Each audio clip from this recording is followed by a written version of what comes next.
closer than you think with Metricon, Australia's #1 home builder. With our Fast Track program, your contract is ready in 7 days and you can get to site in as little as 16 weeks. Plus, you can receive an upfront and transparent Fast Track saving on your stunning Metricon design. Contact us to see if you qualify and move in faster than you thought possible. Metricon. Love where you live. Terms and conditions apply. CDBU 52967. At Harvey Norman, Corio and Warn Ponds, meet the next generation of computing power. The new Intel Ultra processors. With AI and Windows Copilot, these computers have never been faster or smarter. For technology that's not just ahead of the curve, but bending the curve, talk to Geelong's experts in tech and discover how you can upgrade your world. Harvey Norman, Corio and Warn Ponds, proudly bringing you the future of computers, now. At APCO, we know your time is precious. So download the APCO app to skip the queue and pay for your fuel from the comfort of your car. Love our Jaffles and award-winning coffee? Pre-order through the APCO app. No more waiting in line, just grab and go. Shop the way you want, when you want. Just search APCO app in your app store and start saving time today. APCO Cafe 24/7. We've got you. Thanks to our #1 ticket holder, APCO. Fueled by APCO Cafe 24/7. And we're before the bounce. Thanks to Team Tyre Power and the Ponds and Norland Hotels. Do something special this Mother's Day at the Warm Ponds Hotel. Book your table now. Shane Birch has got Bailey Cockrell, who's just got through successfully the reserves clash where St Mary's had a good win over Grovedale. The former Lara star now in the navy blue and green and standing next to Birchie. Birchie, down to you for a couple of words with Bailey. Yep, Bailey, the first thing you said to me, you had a bit of a grin. You said, well, I got through. So really important, obviously, to get that first game out of the way in new colours and returning from injury. How's the body feeling? Yeah, it feels all right. It was probably a bit of a hard 6 months for the whole pre-season. Didn't have any really continuity with the knee, but then the last month or so sort of got back to playing. Tried playing 2 weeks ago and hurt my back before half-time, so it sort of hurt that. So just put that in the back burner, missed last week, and then all worried about today, just getting through today, and got through, which is the main thing. So yeah, pretty happy with it. And so have the club spoken to you about any sort of timeline? Obviously, like ticking today off was the first step, but you know, sort of the timeline getting through today. Then what, you know, week in terms of weeks, when do we plan to see you back at 2 o'clock? Yeah. You did say to me it was a bit early for you and you're a bit out of whack playing in the early game, but what do you think timeline-wise? Yeah, speaking to the coaches, it's just really what they want to do, because they sort of want to take it slow with me. Don't really rush it, just because the knee's been so up and down. So like, I don't really know what's week to week with it, but they said just get through and then we'll discuss Leopold this week. So hopefully I can get back in the 2 o'clock game so I don't have to get up so early.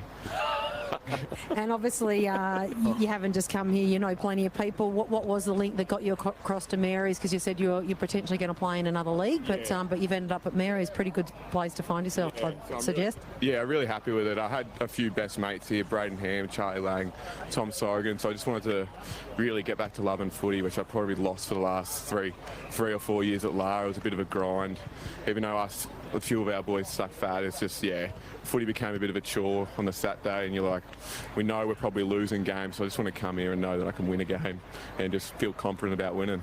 Well, so good to see you back out there again, and we can't wait. Next time we cover St Mary's, perhaps you will be running around at 2 o'clock, so best of luck with the recovery and good luck with it. No worries, thanks, I appreciate it. Bailey Cockrell joining us there. We appreciate Baz taking the time to have a quick couple of words with us on K-Rock Footy. Of course, we talked to him thanks to Inspirations Paint. What's your next project? 138 Torquay Road in Grovedale. Umpires Steve Ganacci, Adam Jones and Errol Burns is a good little trifecta this afternoon.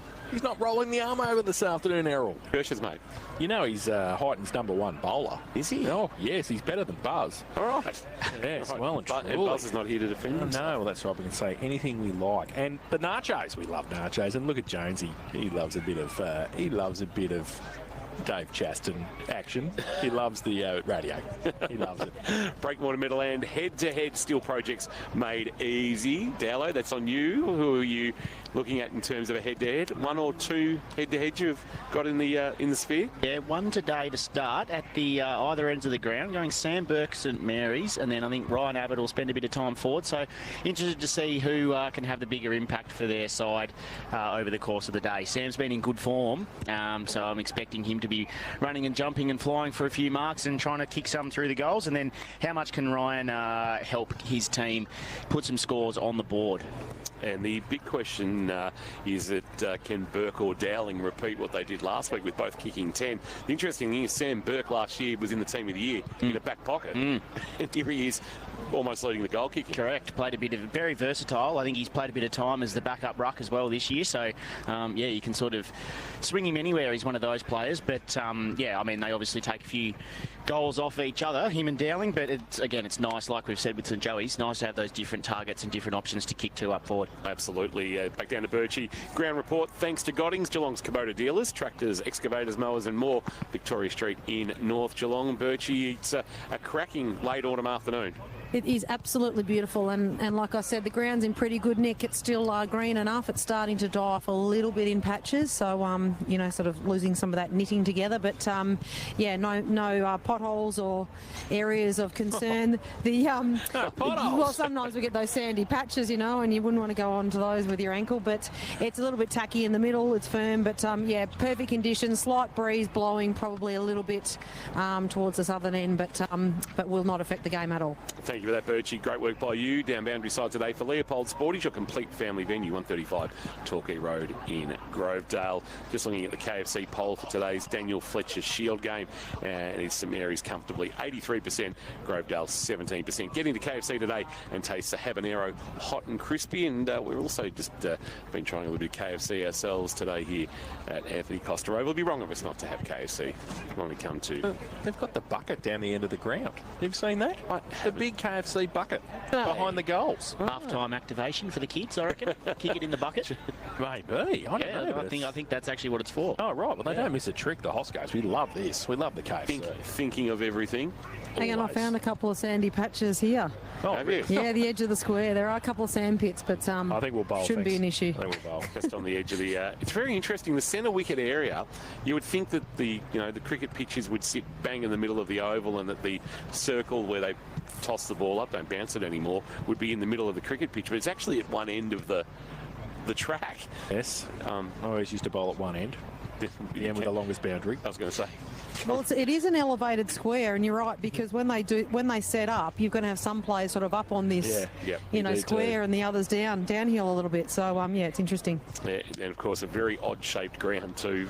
If you've ever seen an aerial of Anthony Costa Oval, fair to say it's an egg. It is an egg. It is very, very short sideways and very, very long. We've got to make sure that we ask, because he's not playing today, but his pocket remains, and that's Lockie Peck. Can't be too far away from that return. Yeah, where is Lockie Peck? Talking with one of the coaches, either Luke Rayner or Ben Bosley after the game. Jesse Travellini's just in front of us. I'll just ask him why. Yeah, Jesse's obviously battling his own little injury issues. Jace is just doing an injury update for St John. Actually, Jess, while you've got Jess, come and jump in for 30 seconds. Come put the headset on. I love doing this. We'll get the toss of the coin in a moment. Birchie's out there with that, with the two captains, Jack Blood and Rory Quinn. Just throw that one on, Jess, very quickly. Jesse Travellini's joined us. Was named on Thursday night. Found a really good photo of you to promote our team selection, and you're not playing. Thanks. Yeah, I did see that. Sorry about that. What have you done? No, I just, it felt really good going into Thursday night and trained pretty well. Just didn't feel quite 100% with the hamstring. So, yeah, no real setback, but just being cautious with it. Sorry, early in the year. Okay. How's Lockie Peck going? He's running today. He's the runner. Oh, so good. Oh, nice. Have a look at him. He's been running for a little while, so hopefully we see him at some point. Change of direction and all that's probably next for him. You would know, obviously, having done an ACL yourself. Yeah, that's probably the next one. I'm not sure if he started that yet, but he's running around, moving well. So, yeah, like I said, hopefully we can have a look at him at some point this year. What's your role today? No role. Just watching. What about Chris?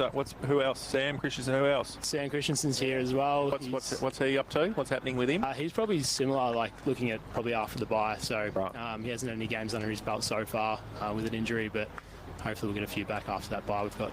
Thanks for dropping by, Jess. No, that's okay. All good. Enjoy the game. Jesse Travellini joining us on KRL Footy. Like that? Oh, yeah. We just injury updates on the run. Hang on. Sam, you'll be next. You're next, Chris. Next week you're coming. Don't worry. Birchie, who won the toss? St Mary's won the toss. They'll kick to the southern end with that slight breeze. To the swimming pool end. Yes. Magnificent. Thank you, Birchie. Shane Birch down boundary side for Leopold Sporties. Players have been out there for a while. Can we start this thing? Well, we are about to. I think we can get underway. It is 2:08. I'm not sure anybody would be upset if we went a little bit earlier than planned. AFL Barwon live stream for those watching through that. Very good afternoon to you, wherever you may be watching around the world. I hope you enjoyed the broadcast from carrollfootball.live as players make their way into position on a sunny Saturday afternoon. It looks absolutely magnificent here with GMHBA Stadium in the background. Carroll football this time tomorrow. We'll be doing it all again, Jace. We'll be over at the home of the Cats. Oh, yes, we will. Can't wait. They look to snap a 4-game losing streak at GMHBA against the Giants. No, I'm not too sure they're going to, but anyway, that's for tomorrow. Look at Lockie Peck in his pink. Yes. Have a look at that. Get Birchie maybe to get in Lockie's ear a little bit times throughout the day. I wonder what he's like at delivering messages. We're going to learn some players today. There's some new Grovey boys that we haven't come across before. I was going to see Matty Kruger for the first time. Also, we haven't seen Jack Kaya coming down from the Goulburn Valley, Katandra and Shep United. First look at Sam Adams. I don't reckon we've called Tyler Cummins since he came across from Port Arlington, one of the reserves best and fairest. So, just some new faces for us to get to know. Nice little match up, though, here on the near side wing. I'm just trying to work out, though, who is wearing number 11 for... I've got a sneaking suspicion. Ed Adams? That might be Ed Adams, yes. It is Ed Adams. So he was in 34, but he's now in the number 11. So maybe... Oh. Rayner as well's out. There's a cast of thousands on the boundary line here. What's going on? So, gee whiz. And Jared Garner playing his 150th this afternoon for St Mary's for a career total of 191. So he's only 9 games away from the GFNL 200 club if we had one, but nobody's keeping those records, so we've got absolutely no idea. Umpire Ganachia holds the ball off. First quarter action thanks to Harvey Norman, Corio and Morn Ponds, and to get us underway for St Mary's and Grovedale. Here's Jace. Yes, Ryan Abbott goes up in the first ruck, gets it down to Will Ford, who is wrapped up straight away, and we're going to have a secondary bounce right in the middle. Jack Blood put the tackle on for St Mary's. So Abbott and Fletch Hughes to come from the same side now to do the ruck work. Abbott gets it down, goes to the side of the pack. Harry Morrison left it for his teammate, which was Garner in game 150. Now the back Hughes got the kick towards half forward. Rudd, who's had a good start to the season, lets it bounce past him and goes towards the ball. McHugh right next to him. He dropped the footy. Umpire should be right on the spot. He is. Umpire Ganatia. And Nathan McHugh's going to take the free kick at half back for Grovedale. McHugh playing game number 40, which is actually all in a row, to just back of the wing, flying but not marking for a couple of Tigers. Sprague had his kick partially smothered, ball towards the boundary line, and Nick Dowling is taken out. We'll get a boundary throw. Actually, it wasn't Nick Dowling, it might have been Garner, because Nick Dowling's sitting in front of us among the 4 on the bench, and it'll be hurled back into play. So Abbott and Fletcher Hughes to do it all again. Abbott got rid of Hughes, grabbed the footy, and then lost it in the tackle of Blood, and Blood will win a free kick. He just blindsided him. He didn't see him coming there, Dowlow, from the side. Yes, sorry, he didn't see him coming, just got him, wrapped him up. Blood, long kick inside 50 for St Mary's, southern end. Is that over the shoulder? Umpire says, I think so. Free kick coming back. And it's going to be Brady Campy in the last line of defence for Grovedale. Goes to the outer side with the kick over the back punch. Oh, good mark in front. Abbott stood there tall and took the mark in front of Ryan Pendlebury. He goes out wide with the kick. It's okay. Grovedale start to move it back in towards the middle of Anthony Costa Oval. They get it on the outside to Ed Adams, down to Speedy. Deans gets it over the top towards half forward. Who's going to sit in the way of Will Ford? Gets the handball over the top. Missed the target, Joe McCarthy. Oh, free kick too high. Umpire said play on. Oh, another one as well. Umpire missed that as well. And Jonesy might have just had 1 or 2 extras last night because he missed a couple of free kicks there. But it will be a ball up. Grovedale into attack 40 from their goal. St Mary's have got Braden Ham starting at centre-half back. I reckon they're trying to get really aggressive with the way that he runs off and tries to generate some forward ball movement. Harry McMahon with a high clearing kick by the Saints, wanted Rudd. McHugh with the spoil, knocked it to ground level, held up in the tackle and going nowhere is Tommy Schultz. And we will get a ball. It just doesn't seem right that Tom Schultz is in 22. He's got the job on Jared, no, who is it? Paddy Dowling. Yeah. Wombat Gully Plant Farm matchups. 201 Townsend Road in Moolap. Hughes winning the tap down. Chance here. Jansen on the boot. He'll flirt with the boundary line. He'll just bounce in, but away from Rudd. And we'll get a boundary throw in front of a crowd that's starting to build in front of the Dom Matheson Pavilion. A perfect afternoon for footy here in Anthony Costa Oval. Barely a breath of wind and a bright sunny afternoon has greeted the players. Thanks to Goddings, our ground report. Ball hurled back into play. It's a nice throw in. Abbott wants to get it back into the corridor, which is dangerous because Jansen's first onto it for St Mary's. High ball inside, forward 50, looking for a mark. It's off the hands of the pack. Trying to step through traffic was Henry Cook, the second gamer to the goal square. He goes. Mark over the top. Will be paid. Hamlin Hanger contender over the top. Mark taken by McMullen. Good to see Trent McMullen back at St Mary's after a year away last year. Takes a good mark and will give the Saints an opportunity to kick their first. I think the way that St Mary's have been able to get their hands on the ball early around the midfield, 4 quick clearances to 0, is going to allow them to just have confidence going inside 50 and take some marks one-on-one. McMullen makes no mistake from the top of the goal square, puts through his first, and St Mary's first of the afternoon on the first quarter. K-Rock, Harvey Norman, Corowa and Warren Pond scoreboard. Best brands, best range, best prices guaranteed at Harvey Norman. For the Sporting Globe, here's Matty Dowling. The way that St Mary's are going to look to use Paddy Dowling as well is get him up around the stoppages and just get him spitting hard forward through them and try and cause a bit of chaos and see if he can lose his matchup in that transition and sneak forward and see if he can get uncontested marks inside 50. So first goal to the home side, Trent McMullen. With that, ball back to the middle, well, sometime back to the middle, around the grounds, thanks to Leopold Sporties. Let's have a look. North Geelong playing Geelong West in the G&DFL early this afternoon. 34-17 at half-time there. 5-4-34 North Geelong. Geelong West 2-5-17. Ball back with umpire Jones here at Anthony Costa. And it's going to be Fletcher Hughes up against Ryan Abbott in ruck. Both get a hand to it. Abbott gets a second hand as well. Falls to the back of the pack. Flynn on the ground, and good handball too from Ollie Flynn. Came out the side of the pack now through the middle. St Mary's. So look at them. There's 5 of them around that tackle.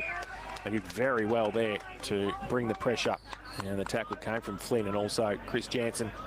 Wanted the ball up just inside the centre square on centre wing. Abbott does well. Handball on the outboard, but missed the target. And that was Martin.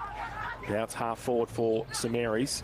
Pack develops around Garner. The umpire will come in and ball it up. 5.5 played in this first term. Barn Foods time clock. Barn Foods sells the freshest fish direct to you, Donga Road in North Geelong. Ball into the air. Abbott, Hughes again. Hughes winning the tap down this time. Can't get the ball out Grovedale. Trying to get his hands on the footy there was Sam Radcliffe in the 55. They go inside forward 50 of the Saints. Flying but not marking was Burke. It'll roll out the back for McHugh to clean up for the Tigers. He'll kick to half back, and it's a well-weighted ball too onto the chest of Ed Adams. Adams has it at right half back. It's the next possession that's key. Rangy left footer he is, and they're all rangy, aren't they? Left footers. Kick towards half forward. No mark off the hands of the pack. Connors was clean. Sprague through traffic. Kick wonderfully smothered, but it'll deflect back, and Ham will give it by hand. And he gives it off to Burke.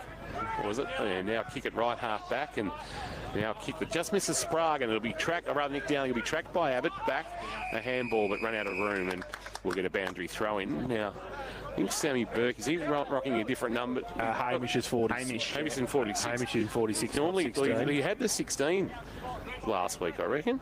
Likes the 46. Yeah, he's got the 46 back on. I thought he might have been just stepping into Damien McMahon's shoes. So, boundary throw in. Centre wing, Abbott in front. Got it down Garner Road and got the kick away under pressure in the tackle towards half forward. They come at it, kick off the ground, and that came around from Tom Schultz for Grovedale. Ed Adams gets it out wide towards centre wing, but St Mary's have got the numbers and behind the ball as well. They pick it up, Ham's handball over the top. Dowling, Nick, gets it at centre half back, does well, breaks the tackle and gets it wide. Jansen kept his width in front of Will Ford. He takes the mark right in front of the best seats in the house thanks to APCO Cafe 24/7. Try the wicked sausage roll only at APCO Cafe 24/7. Short kick is okay, although the mark dropped there by Sprague. He says he just pointed to the Dowling, I should say, said he's lost it in the sun, and it's out of bounds for off hands for a boundary throw-in. So there is a Nick Dowling and Charlie Sprague actually coming up at the footy look very similar. Fletcher Hughes and Abbott. Abbott just got rid of Hughes, won the ball and gave a handball to Ford. Ford's kick off the outside of the right boot wasn't his best. Chance for Connors for St Mary's. Tried to get it up to Pendlebury. Tried to dribble it like a basketball. Nick Dowling's in there and the ball is out of bounds. Speedy Dean's happy to see it over for the try. And we'll get a boundary throw in front of Oliver Flynn. Now, I was going to say, is Ollie Flynn standing next to Nathan Deans? I thought it's an interesting start for your career for Wombeco Plant Farm, but in fact goes back to the similarly experienced Tyler Cummins. So, boundary throw in centre wing. Hughes gets it down. Will Ford got a kick away from the tackle and then goes to half forward. McCarthy left foot kick around the corner towards full forward, but in front where you should be as a defender, Charlie Sprague takes the mark and wants to switch the ball to the Lockie Peck pocket, and then he goes short. Cook gets it, goes to Braden Ham, still inside defensive 50, and Finney. So umpire Nacho not happy, and standing on the mark there for Grovedale. I think it was Billy Spicer. Billy Spicer it was. So they play on quickly and go towards half forward St Mary's on the outer side. Nick Dowling's got it, plays on now. Oh, a bit of candy. In fact, it's running away is Charlie Lang, who goes with the kick inside forward 50 for St Mary's off the front of the pack. And now Paddy Dowling gets it away. McMahon off a step towards the top of the square. Hold, said the umpire. There was 3 Grovedale players and 1 St Mary's player, and it was Harry Seagrave. And he was held and will take a free kick about 15 out directly in front. And I think that's the key for St Mary's there, and to put Grovedale under pressure when they're able to move the ball deep and quick inside 50 and get one-on-ones. They're going to really stress out the Grovey defenders. He nearly missed that, Harry Seagrave. He made the goal umpire work very hard for that goal, but he has put it through. So they double their score. St Mary's, they're 2 straight 12. They lead. Grovedale yet to score. Harvey Norman, K-Rock, first quarter scoreboard. And the experts share, thanks to the Sporting Globe Geelong 8 drink sport. Here's Dowlow. You can see when St Mary's get their hands on the footy, especially when they're out wider ends of the ground, they just really don't want to kick the ball long down the line. They're just holding it, trying to see if they can find something late to change angles with the ball use. The challenge for Grovedale is that they have to do the same. When they've got the ball off half back the last couple of times, they've just been happy to try and move it quickly and bang it long down the line. St Mary's will just sit back, likes of Sprague, try and get back and intercept that ball, and they'll just hit it out the other side and away they go. So that's the challenge for Grovedale in that area there. Matty Dowling for the Sporting Globe, Drink Sport, Ryrie Street in Geelong. St Mary's with the early jump, 2 straight 12, leading. Grovedale yet to score thanks to Harvey Norman, just waiting for umpire Ganachia to get himself into position and put this ball into the air for Abbott and Hughes to go at it again. Hughes winning the tap down this time, and it's roved at the bottom of the pack but going nowhere. Handing it back is Henry Cook, and we'll do it all again. Umpire Ganachia again, one more time into the air, grabbed out of the ruck by Abbott, and he's wrapped up by Fletcher Hughes. And seems to be a tactic, Dowlow, of Abbott just to try and monster in a way Fletcher Hughes. Yeah, I agree, and I think he's going to need to do that because they'll probably, when the ball hits the ground around the stoppage, they'll get beaten by the likes of the St Mary's mitts. So if he can get his hands on and just try and bang it forward, that's their best chance of winning a clearance. Grabbed the last 3 out of the ruck, and he's pinged again, and the ruling changed. Once upon a time, if you grabbed it out of the ruck, you were fair game, and it was holding the ball if you couldn't dispose of it. Abbott's playing to the rule, and he's just getting repeat stoppage after stoppage here, Jace. He certainly is. He's going up again against Hughes and gets it down, tries to get it a second time and a third time as well. He's on hands and knees, the big fella. Now Speedy Deans, he goes towards centre half forward with the kick. It's okay. And McCarthy takes it inside the centre square, goes long now. Burke goes up, can't take the mark for St Mary's, off the side of the pack. It was a pretty good roving effort around the corner. Just a miss though. And I think that came from Walker, was it? Sam Adams. Sam Adams it was. And he's put the first score on the board for Grovedale. They are 1 behind. St Mary's 2 straight 12. 12 played, first term, Harvey Norman, K-Rock. Scoreboard. Felt Samuel Adams, good little beverage. Braden Ham is nonchalantly kicked that into the centre square. Rudd with the one hand, nearly reeled it in, but couldn't take the mark. Garner at half back, releases a handball, asks a lot of Flynn. Flynn maybe later tackle on Deans. It was illegal. Umpire said play on. Flynn got involved, a little 1-2. Ham as well, and now here's Ambrose's boy, Harvey Ryan with it. Just inside defensive 50, wants to go across the face of his defensive goal and finds Hamish Burke.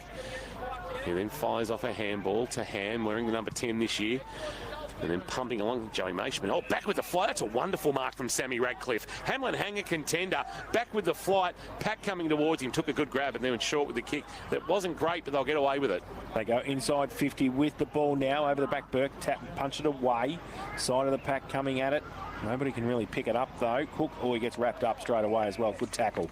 And that came from Sam Adams again.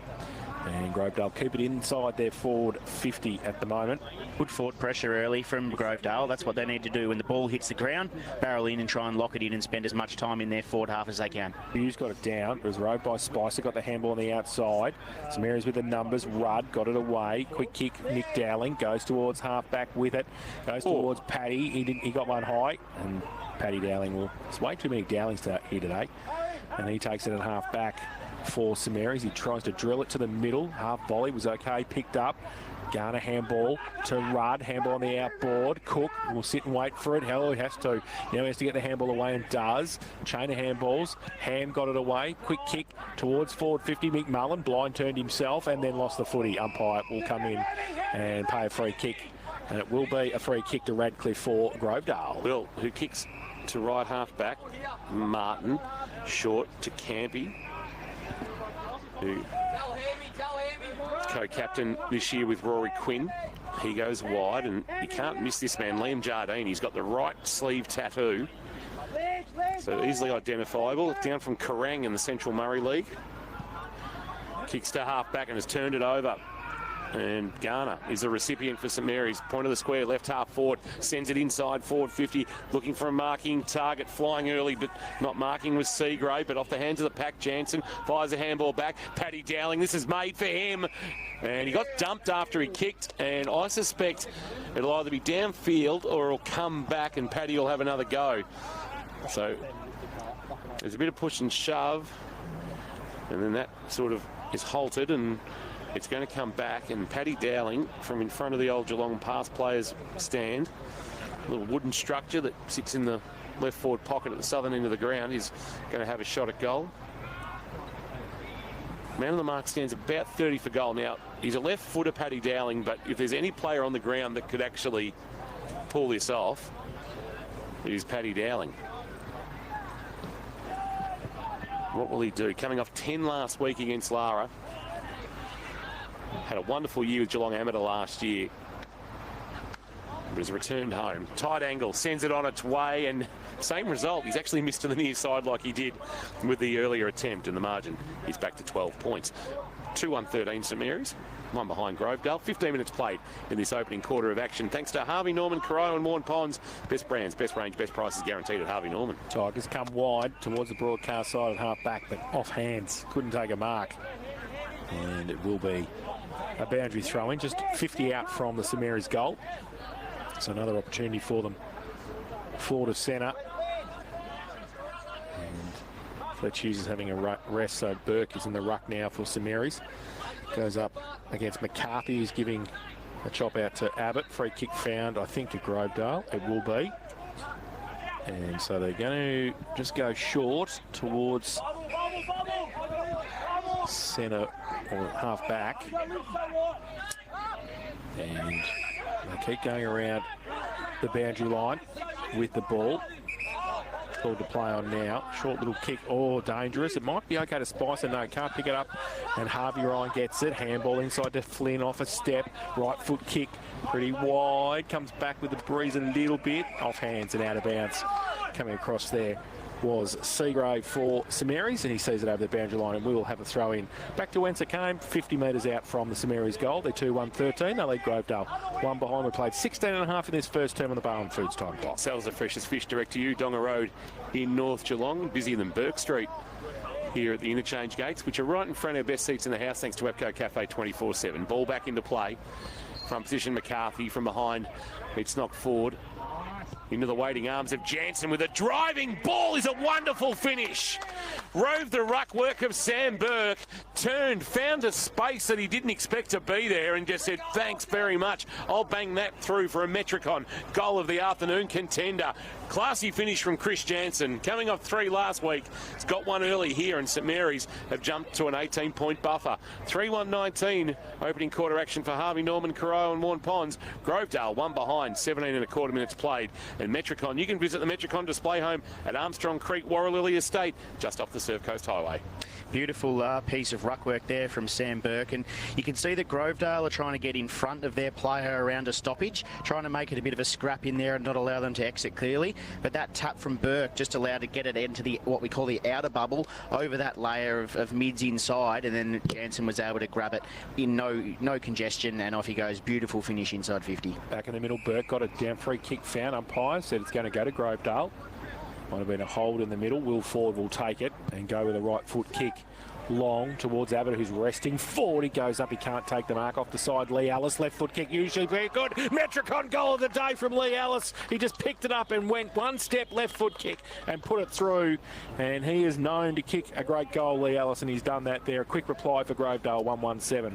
They trail St Mary's 3-1-19. Harvey Norman, K-Rock, first quarter scoreboard. And that was the nice piece of work there. The ability for them to be able to get it out of the centre stoppage and get it forward nice and quickly. Catches St Mary's in those 1v1s, whereas that's for Grovedale's best chance of being able to get a score and get their hands on the ball. And Ellis crumbed that pack beautifully and was a lovely finish in the left forward pocket. Hawthorn 5-5, Melbourne 4-10 at half-time. So the Hawks having trouble shaking off the Demons, and the Demons inaccurate, or would be in front at the main break at the MCG. All the scores thanks to Leopold Sporties this afternoon, your complete family venue, 135 Kensington Road in Leopold. Nice finish from Lee Ellis back after a stint at Winchelsea. Carthy doing the ruck work again, won the tap down, but here's Sam Burke. Chance to clean out from St Mary's, pumps it towards forward 50. The feet of Rudd, couldn't take it cleanly. Harrison White, haven't called a lot of him so far. Buffeted off the footy. McHugh lost it in the tackle. Handball out of the pack, might have been Adams. In fact, it was good work by Radcliffe, who's been good early, but St Mary's with a flying shot at goal. Garner was going to mark in the right forward pocket. Kick came in. Just trying to pick up who it came in from. Some high fives for Elijah Wales there. So opportunity for Jared Garner in game 150 for the Saints to kick his first. He's closing in on 200 GFNL senior games. Played more than 40 at Colac, and he shanked that off the outside of the right boot. I don't think we'll ever see Jared Garner do that again. 3-2-20 the Saints move to. Grovedale 1-1-7. 13 is the lead as we tick towards 20 minutes played on the Barn Foods time clock. I've seen a lot of things in local footy, but not Jared Garner do that. I bet he wants his time again there. That was not the ideal result. Having said that, he has always been better on the run, Garns, but yes, no, he shouldn't miss that one. Now Harrison White kicks it in and kicks it straight to Elijah Wales, so he was in front of Walker then for Grovedale, and he saw it over the boundary line and then couldn't take the mark, so it will be a throw-in, 50 around from St Mary's goal. GMHBA side of Anthony Costa Oval, kicking to the southern end in this first term. 13-point lead for the home side. Boundary throw-in from McCarthy suits him. Short boundary throw-in, but he can't keep it in though in the end. And is that, well, it's close to the boundary line. Is it out? Oh, I think it might be. It will be another boundary thrown in front of the pass player stand on the outer side. Newcombe have jumped Drysdale 5-2-32 to 1-1-7. Yes. Gee, it's a good comp, the bar. You just don't know what it's going to throw up. Back Duke's got 5, you watch. And the ball back in. McCarthy gets it down. Kick was smothered by Rudd. And another pack develops. Still in the right forward and the left forward pocket. Free kick, in fact, found there for Grovedale. And they're going to have a bit of relief in the last line of defence and be able to hopefully get it out there from Abbott. Goes long. Oh, that's a high kick towards half back. Big pack there in the middle. McCarthy couldn't take the mark off the front of the pack. St Mary's got the numbers. Kick around the corner came quickly from Harvey Ryan into the pocket and close to the boundary line again. They see it over the Grovedale defence, and we'll have another boundary throw in the left forward pocket. Michael Rudd was good enough to take Harry Ling's number 19 and let Trent McMullen have his number 31 back after his year away. Always trying to get lower numbers. Michael Rudd, of course, Port Melbourne VFL listed. His uncle goes all right in the music game. Another uncle goes all right in the clothing game. There's a bit going on behind the footy. It might be a blood rule. Yeah, there's a serious blood rule. And Birchie will just keep an eye on that. And it's coming towards it. Oh, yeah. It's Liam Jardine. That's really red around the schnoz there. Down to you, Birchie. Is disoriented. Just had to find his way off the ground the right way, Liam Jardine. You got a close look at that one, Birchie. Yeah, almost got a splutter. It's a fair bit of claret coming out of his nose there. I just directed him to the interchange gate there because he was going to run off the wrong area. Chance here for Schultz. Schultz has actually just basically ran that through for a rush behind, and margin is now 14. Make that 3-3-21 playing 1-1-7. Tom Schultz figured that he was not going to get himself out of trouble, so just take it straight over the line. Quick kick in is marked by Ford. Ford wants the corridor and Deans, and for most, it was a mark on the chest. For Speedy, it's an overhead mark. Gives a handball off back to Ford. Ford chips it and looking for Alice. Couldn't take the mark. Recovered well. Handball release was good. Ford kept coming. Now into the path of Quinn. Quinn's got to be clean. Fires a handball wide. Kick inside Ford 50 is a floater, but it's going to work out okay. It didn't get marked, though, going back with the flight. Bailey McDonald couldn't hang on, and it's rushed through for a behind. It was the right kick. Bailey McDonald just couldn't make good on it. And a rush behind there for the Tigers. 1-2-8 they are. They trail by 13. St Mary's 3-3-21, 23 minutes played on the Barn Foods time clock. Charlie Sprague kicks it in but turns it over. Grovedale with the numbers again. Quick kick around the corner came from Harrison White into the pocket, punched away Sprague. And out of bounds for throwing it in the left forward pocket for Grovedale. So just mucking around a bit with that half back there, St Mary's. They couldn't get it out. And another chance for Grovedale. They're 1-2-8. St Mary's 3-3-21. We played 23 and a half in this first term. Barn Foods time clock. Sounds the freshest fish direct to you. Donga Road in North Geelong. Hughes pushed into the ruck contest. Harry McMahon got it away. They break free now. Ham, left foot kick, comes towards the commentary box. Abbott goes up and takes a Hamlin hanger. Good mark by Ryan Abbott. Gives it away quickly and goes to Joel Martin, who goes deep forward. St Mary's with the numbers there. They can't take the mark, though. Pack develops at that centre half forward. And Grovedale into attack. We will have a ball up. The last piece of play from Grovedale where they went D50 to inside 50, it was that kick that challenged them to do earlier on. Hit through the corridor and then they can build some speed through handballs and get it in deep nice and quick. Hughes with the height advantage, won the tap down. Lang was involved. Ryan, Ham received it from Blood. Now Ham bangs it towards the outer wing, just out of the reach of Cook. Cook tries to knock it to his own advantage, kept his feet, will run onto the loose footy but run out of room and we'll get a boundary throw in. But they got it out of deep 50 quite cleanly. Just couldn't connect with Henry Cook, and it's out of bounds for a boundary throw. So we're seeing some new faces. Henry Cook, game number 2. Harry Seagrave, game number 2. Ollie Flynn, only his first game. And you've got Charlie Lang back at the club. You're seeing Harvey Ryan, who we haven't seen a lot of this year. As the breeze just gets up slightly here. And just throws everything out of kilter here in the K-Rock van. Boundary throw in. Comes to the side of the pack for Grovedale. They go towards centre wing. Oh, great pick up down low. And that came from Braden Ham. They go back towards centre half forward St Mary's. Grovedale with the numbers. And pack develops. Umpire will come in and ball it up. Wales put a very good tackle on. And Radcliffe took his time to get up. Abbott gets it down for Grovedale. Numbers though again with St Mary's. Oh, great little handball from Blood. Harry McMahon fell over at the crucial stage. Lang's handball over the top was a bit of invention there. He gets it backwards now. They go Jansen. Got away and got a right foot kick high inside 50 over the back of the pack. Which way is it going to go? Radcliffe. He just wants to go back to whence it came. Clearing kick. Punched over the back by Ryan. Is that a free kick for over the shoulder? It's pay on advantage. Grovedale do that. They go through Quinn, who gets the handball, goes towards centre half forward. It's a one-on-one. Burke gets back there. Hamish. He's got a surprise. Pendlebury comes in. Big tackle, but it was too high. He certainly stopped the play. And Fitty as well. Oh, and Ryan Pendlebury not happy.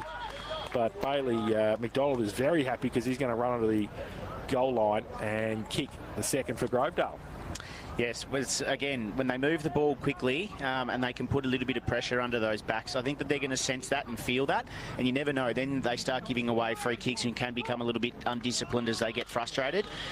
So that's the key for Grovedale, to continue to try to do that when they get their hands on the footy. So McDonald puts his first on the board, the second for Grovedale, 2-2-14. They trial St Mary's 3-3-21. Harvey Norman K-Rock, first quarter scoreboard. Harvey Norman Cry, Warm Ponds, best brands, best range, best prices guaranteed at Harvey Norman. Birchie, down to you, Liam Jardine. Just an update on that schnoz of his. Yeah, just trying to stem that bleeding from the nose. Obviously, that area, you know, it tends to lots of capillaries, so takes a little while for it to stop. So hopefully they'll have him back out there soon, bandage him up. Do you teach science? I am. Yeah, I am a science teacher, but I thought I'd throw a little bit of that in as well. I like it. Thank you, Dr. capillary Birch. action. Dr. Birch. Well done. Boundary side for Leopold Sporties. Your complete family venue, 138 Kensington Road in Leopold. Actually, 135 Kensington Road in Leopold. Don't go 138. That'll be somebody's house. Looking from the ball up. Abbott got his hands on the footy first, and then 138 Torquay Road in Grovedale for Inspirations Paint. It is. It's 201 Townsend Road. Abbott again, palming it down, but straight to Garner. Although Garner didn't get the bounce that he was looking for. Billy Ford dived on the footy, then shoveled a handball out the back to Harrison White. He gives it off by hand, and a kick around the corner from Kaya. Left foot snap wasn't bad. Good defensive spoil. Harvey Ryan. Deans flying through like Superman. Handball off. McDonald kick inside 50 was good. Mark taken, and they'll get a shot at goal to pull the margin back to a point in the shadows of quarter time. It's the co-captain, Harley Quinn, with that wonderful mop of hair. That was good. You could just see the St Mary's defenders just sort of dropped off a little bit and expecting that ball to be banged in a little bit deeper than it was, and it was just the little bit of the snap for the inside 50 entry that just allowed Quinn to be in front of his defender and take an uncontested mark on his chest. Brings out to the right slightly, looking for distance. He leaves it out to the right. He'll get the distance, will he? No, it's off hands. Didn't get the distance, so maybe into that slight breeze. That they'll actually have the breeze in the second quarter, so they'll actually be happy with this Grovedale if there is a slight impact. But what about Speedy Deans with his little impersonation of Superman with a handball sort of parallel to the ground? Yes, as always, very active. Very clean too. Yeah, boundary throw in, right forward pocket for Grovedale. Falls short, Hughes. McCarthy took it out of the ruck contest, left foot kick. Goalkeeper, Hamish Burke. And just chips the ball. It's okay. Nick Dowling takes the mark in the back pocket. He will go back to whence it came. Not 15, said the umpire. So dangerous kick. Ooh, got there in the end. Flynn did well. Took the mark at half back. Ball to play on. He just chips the ball wide. It's okay. Finds Ryan Pendlebury. So Pendlebury now. He goes to the left foot kick. Oh, that's a great kick to Dowling. Abbott comes the other way and got him too and got the handball over the top. But Rudd gets the handball for St Mary's. Free kick. Oh, throw, said the umpire. Free kick. And Ryan Abbott's going to take the free kick on centre wing for Grovedale. Fair to say Abbott is having an influence on this contest. His short kick is okay, and coming up and taking the mark is Howe. He's up to 8 disposals, Abbott. Drives it inside, forward 50, thanks for Kerr's higher. Dowlow, good spoil, Hamish Burke, knocked it outside, defensive 50. Oh, ducking under the tackle was Schultz, and he actually shouldn't get a free kick there. He tried to duck under it, and he has got one, though, too high. Schultz wants to quickly get on with it, sends it inside, forward 50. Providing a lead was McDonald, and Quinn were also there. Ball at ground level. We'll get a stoppage. It's not coming out. We'll get a ball up. Lee Ellis also involved. Lee Ellis, his time at Winchelsea, they were some seriously good numbers. 165 goals from 66 games is as good as 2.5 a game. So ball up, Grovedale deep into attack. McCarthy gets it down. Roved at the back. St Mary's got the numbers. Through some traffic. Dowling gets it to Hughes. Back towards centre wing. Rudd goes up. Big thump away, Abbott. He wasn't going to mark that. And Abbott puts it over the boundary line for a boundary throw in. 30.5 played in this first term. Just calling Dowling getting that clearance there, Jace. He's actually still playing as a forward and he's working all the way up, pretty much just as an extra midfielder trying to lose his man as he gets back forward and be uncontested. Abbott takes it out of the ruck, wrapped up by Hughes straight away. Ollie Flynn's on. Nathan Dean's now too. That is a good one. Welcome to the GFNL seniors. Good challenge for a debutant. Absolutely. Abbott gets it down, roved. Oh, had it. He sort of had it, Cummins, for Grovedale. Now the ball in dispute. And just inside the centre square, Grovedale into attack. We're going to have another ball up. Just sensing a level of frustration with St Mary's at the moment that just haven't got it on their terms. Abbott is frustrating. He's grabbed that out of the ruck. Dump as he kicked by Blood, though. Couldn't get the ball away. And we'll get a ball up. Lockie Peck once holding the ball. Lockie, the rules changed. Nice colour today too, Lock. Very nice. Suits you, Lockie, that pink. Very nice. Off the hands of the pack. Howe is completely fresh airing us. Now there's a free kick for holding the ball, and that will make Lockie happy. And now he wants 50. He's doing special comments too, Locke. Paddy Dowling laterally to Pendlebury, just at defensive 50, right half back in the sunshine that beats down on Anthony Costa Oval. He goes short to Connors on the juggle, takes the mark, and it's hard to believe it's nearly 6 years since he played the hero across the road. He goes short, Jansen. That belly went 15. Tyler Cummins was waiting for play on to be called, but that never came. And the short kick from Jansen is okay for Sprague. Now, Jansen wants it back, but Cummins was awake to that, so kept running with him. He'll go short, Sprague, and turn it over. They've been good here defensively as Alice couldn't take the mark, but recovered the footy. Howe through traffic. Handball release. Jardine back out on the ground. He'll kick wide for space, hoping it will sit up. Is it trying to knock it to his own advantage? Kaya just couldn't, and it's out of bounds off hands, and we'll get a boundary throw in at right half forward. They have been good, Grovedale, with their defence. They've been able to squeeze the ground nicely, and they're getting and covering those short 45s because they know that that's what St Mary's, how they want to move the ball. That's how they want to move the footy. So that one there of a Sprague just trying to cut it back inside on the short 45. They pressed them really nicely and cut it off from that teasing distance. So good defending from Grovedale. The experts chair, Matt Dowling today. Hughes gets it down to Rudd, who looks like he might be up there on the ball. He goes with a left foot kick towards centre wing. So over the back of the pack camp, he might get there first for Grovedale. Coming the other way was Lang. Now McHugh pushed to the ground. And Harrison White happy to see it over in front of Garner, and we'll have a boundary throwing just right of centre wing for St Mary's into attacking the southern end in his first term, which has gone 33 minutes. I've got a 7:30 at Chin Chin. We better be finished. So boundary throwing for Abbott and Hughes. And it'll be Abbott in front. Takes out of the ruck contest. White wrapped up. Umpire said play on. Pack develops. Kick. Oh, high kick too. That came from Martin, who goes towards centre wing. Hamish Burke with a big thump away. Falls into the arms of great hands. Kaya.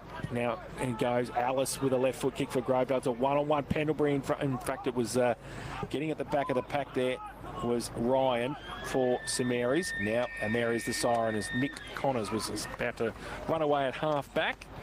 But he can't do so because it is quarter time at St Mary's at quarter time, 3-3-21. They lead Grovedale 2-2-14. They jump to an 18-point lead. They kick the first 3 goals of the contest, but goals to Ellis and Bailey McDonald, courtesy of a 50-metre penalty, pull the Tigers back to within 7 points at the first break. 3-3-21, 2-2-14, quarter time at Anthony Costa Oval. And that first quarter, thanks to Harvey Norman, Coro and Warren Ponds. Best brands, best range, best prices, guaranteed at Harvey Norman. We'll take a break back on the other side. Thanks to APCO Cafe 24/7. Try the wicked sausage roll at APCO Cafe 24/7 today. Live, breathe, Carol Footy. K-Rock's Tim and Jess. You know, they've got double-coated Tim Tams. That's the best one. Well, the other day, I saw a triple-coated one. A triple-coated Tim Tam? Triple-coated Tim Tam. They exist, my friend. Stop it. Would that be a Tim Tam or a Tim Tam? I feel like a Tim Tam. No, I reckon Tim Tam. That's got to be better, right? Or maybe it's too much. I don't know. We'll find out. I'll have to find out. Yeah. Thanks, Will. All right. Drive home in 2025 with Tim and Jess on K-Rock 955. Your future, your hands. Study at the Gordon. We love your projects. Your big paint projects, your little paint projects. We go nuts for kitchen painting projects. We get amped over bathrooms, and we high-five fist pump over your wallpapering the hall project. We love the smell of paint in the morning. We're Inspirations Paint Stores, and together with you, we can do amazing things. What's your next project? Inspirations Paint, Grovedale, 138 Torquay Road. At APCO, we know your time is precious. So download the APCO app to skip the queue and pay for your fuel from the comfort of your car. Love our Jaffles and award-winning coffee? Pre-order through the... We stand strong, so gather around and take a seat. There's something you all need to see. It only takes one mark, it only takes one goal to put you back in front.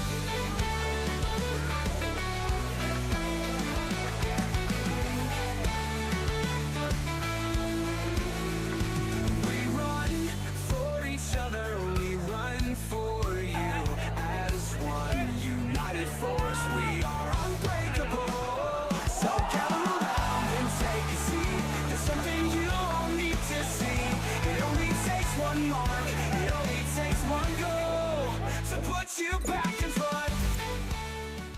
Corio and Warn Ponds. Your dream home is closer than you think with Metricon, Australia's #1 home builder. With our fast track program, your contract is ready in 7 days and you can get to site in as little as 16 weeks. Plus, you can receive an upfront and transparent fast track saving on your stunning Metricon design. Contact us to see if you qualify and move in faster than you thought possible. Metricon, love where you live. Terms and conditions apply. CDBU 52967. All this footy making you peckish? Time for some Zambrero feel-good mix. Incredible burritos, bowls and nachos. Cooked slow and served fast with only the freshest, most delicious ingredients. Plus, when you buy a regular or big burrito or bowl, Zambrero donates a meal to someone in need through the Plate for Plate initiative. Feel extra good about every bite. Grab your Zambrero now. Geelong West, Ocean Grove and Torquay. Or order online so you don't miss any of the action. Zambrero, feel good mix. Thanks to our #1 ticket holder, APCO. Fueled by APCO Cafe 24/7. Quarter time at Anthony Costa Oval. St Mary's in Grovedale. Daniel Fletcher Shield. St Mary's 3-3-21. Grovedale 2-2-14. Time to go around the grounds. I'll take care of the VFL. VFL round 7. Werribee, the defending premier. Not going to plan the premiership defence at the moment. It does look like a different team though. 11-11-77 the Bees. Losing to Box Hill 14-9-93. And in VFLW round 4 action, Geelong 2-5-17. Losing to Sandringham 10-6-66. Melbourne and Hawthorn in action at the MCG early in the third quarter. Melbourne 4-10-34. Trail the Hawks 5-5-35. Where would you like to start with our local scores for Leopold Sporties, Jace? Let's start in the Geelong Football and Netball League. Newtown 27, Leopold 6. South Bowen 41, North Shore 8. St Joey's 38, St Albans 6. And Geelong Western Lara to start at 3:20 this afternoon. Ballerine Football League this afternoon, Mottawarri 21, Torquay 18. Drysdale 10, Newcombe 46. Anglesea 23, Port 7.